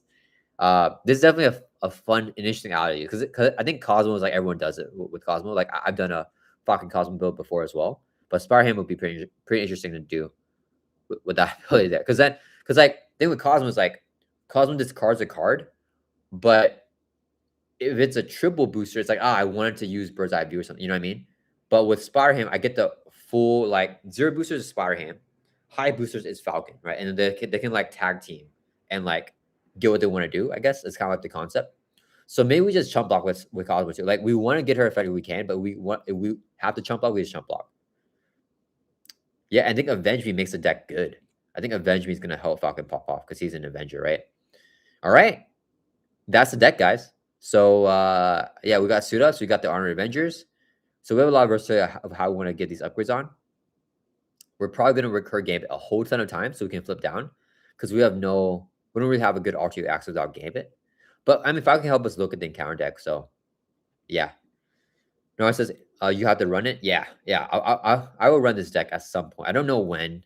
It's April soon, so probably some point in April. Yeah. So what we're gonna call a deck? Let's call it Spider Ham. I don't know. Spider Ham Botron. Okay. Yeah, so something basic. Wait, no, Narianos, didn't you say a better name for me earlier in the chat? You said something funny with Spider Ham. Something with like handmade or something like that. I can't find it. I'm scrolling up. If you remember what you said, let me know. Jank ham bananas. Okay, that's fine too. Let's do that. Jank ham bananas. All right. All right, guys. That is our deck. We got a leadership deck here. I think it'll be decent because I think the Avenger is going to carry me. Like, this card's just so good. Right? And then, yeah, it's just out of recursion. Like, right? So just out of recursion and trying to get Spire Ham here set up with that. Julio says dog, pork, and falcon. That's funny. Oh, I like that too. Nara says when life gives you ham, make handmade. I like the dog, pork, falcon though too. And then gambit. Because then we got like dog, bird, ham. Maybe we can let's see. Let's like jank ham. We can do so when life give you. Let's do jank ham, bird, and dog. Let's do that. I feel like that's kind of funny. Julio says dog, bird, ham, bit. What's bit in that? Who says we're building a zoo? Yeah, yeah. Gambit, Gambit, and the zoo. That could be fun too. Gambit and the zoo. I think this is a story. Oh, bit. Gotcha, Gambit. There's like that. There's like a Japanese story that One Piece is like a big fan of. It's like Momotaro. I don't know if you guys heard that one. Momotaro. What are his animals? So it's like a. Let me see. So like there's this story. There's a story here like called Momotaro. It's like a Japanese folk tale or something like that. And like I don't know it because of One Piece. No, it's a dog, a monkey, and a pheasant. Oh, we got a bird. We got a dog. There's no pigs though. Yeah, okay, all right. We're not doing that because there's no pig. Spire ham card. Okay, so let me see. Dog, bird, hambit. Maybe no gambit in the name. I feel like, or you do like gambit runs a zoo. That could also work. I don't know. I figure something out. We'll do something with this. Something with like gambit in the zoo, or like pork, bird, dog. Something I don't know. Gambit runs the zoo. Okay. All right. That would be kind of interesting. Okay. We'll see what happens with the deck. I will play on the channel at some point, guys. I promise. Probably April. The Zookeeper. Yeah. Let's do Gambit the Zookeeper in okay.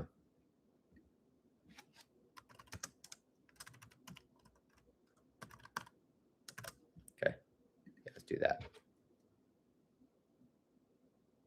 Okay. Creole Zookeeper. Oh, I like that too. Same the Zookeeper. That's good too. But I'm almost like considering Falcon as like the bird too. You know what I mean? Because like Red Wing and Falcon are like birds. The Creole. Oh, April Fools. Okay, okay. Maybe on April Fools then. That's coming up though, right? Yeah. Please play April. Okay, maybe. That'll be fun. Jake, ham, bird, and dog. I don't know what we're gonna name it. That we have too many like fun things to name. So I don't know. 100% agree. April Fool's game. All right, guys. We'll see. We'll see if I do this for the April Fool's game. Kanan Underwood, welcome to the chat. Hey Web, what are some of the ways you get inspiration to build your own decks? the sheer amount of content makes it hard for me to get a handle on it. So like, so most of the time, the inspiration to build a deck is like just like this. Like maybe it's like a new card came out, or like a card that I want to do, or like a combo. So like, I'll just focus on that. So like we're doing here, like ranking all the allies, right? All the basic allies, and then Sparham and my and in Chat's opinion is a trash ally, so put it in D tier. It's not that good. And then we're like thinking about uses for it. And then like, we're just thinking about, hey, like Spider-Ham, if we always know to talk about the counter deck, like maybe he's not bad. And then Falcon can always look at the top of the counter deck during the player phase, right? With Eagle Eye. So it's like, okay, that would be like a fun thing. So I feel like just don't worry about the sheer amount of cards. I'll just focus on like a combo or like a card you want to do. So like Avenging has been really big for that. Like that's been like I've been having so much fun. Let me pull it up on Hall of Heroes because I like looking at the art of the card whenever I'm talking about it. So like for example, Avenge Me is a card that's really inspired me like for a lot of decks, just because like I just want to play Avenge with certain heroes, So like with Peter Parker, I'm playing with Falcon now. You know what I mean? So like with her, super fun. So like whoever I think I want to play is with, I just like build it with them. Same for like Cameo, right? So Cameo is another card like if you want to, which ally do you want to? So I think that's the easy way. And then like not focusing about the amount of cards, just like, hey, I want to focus like around this and focus on that one thing would be my advice. Narina says CDB shortcuts help. Yeah, for sure. Julio says a live stream building decks for weaker heroes would be cool in the future. Yeah, I definitely consider that. Nara says search keywords, trades, looking for cards that do what you want to do. Yeah. Julio says also I like the live streams on Sunday more. Monday mornings are rough. Yeah, I'm not sure. When I want to find Monday mornings have been tough for me sometimes because I feel like I have to rush sometimes. So I can't always do Sunday though, because if my wife is home, she'll want to hang out. So I don't know. I need a time that like you guys are free, but then I'm also free, and like I can kind of like take more time because like this stream's almost 4 hours now. So yeah, all right, guys. I do gotta go though. But yeah, thank you so much for everyone. I appreciate you guys so much for hanging out with me on Sunday night. Narina's, yeah, and Narina's really good advice. They're using X or K in the search field to like find like the traits or something like that. Who says yes? Understandably, Friday nights. Yeah, Friday nights though. We also like hang out on Friday night. So yeah, like the weekends are tougher for me unless like we have like a random. So maybe I can like hunt a day, like oh on this weekend Friday works or like on this weekend Saturday works. Yeah, I will see. I'm not sure. I definitely want to find a better time to stream, but yeah, I want to find a time that works for everyone. Okay. Julio says, see you next time. How great. Yeah, thank you. Thank you guys so much, guys. Hope everyone has an amazing evening. I appreciate you guys so much. It was super duper fun. I really enjoyed this live stream, and we could take more time hanging out too and just doing a tier list. But yeah, all right. That is our wrap of our stream. That's the deck I'm gonna play. And if you guys want to see the deck, I'll post a link of it here for you guys. All right, guys. Hope everyone has an amazing start to your week on Monday. And I'll see you guys all next week and probably do another live stream at some point. All right. See you later, guys. Bye.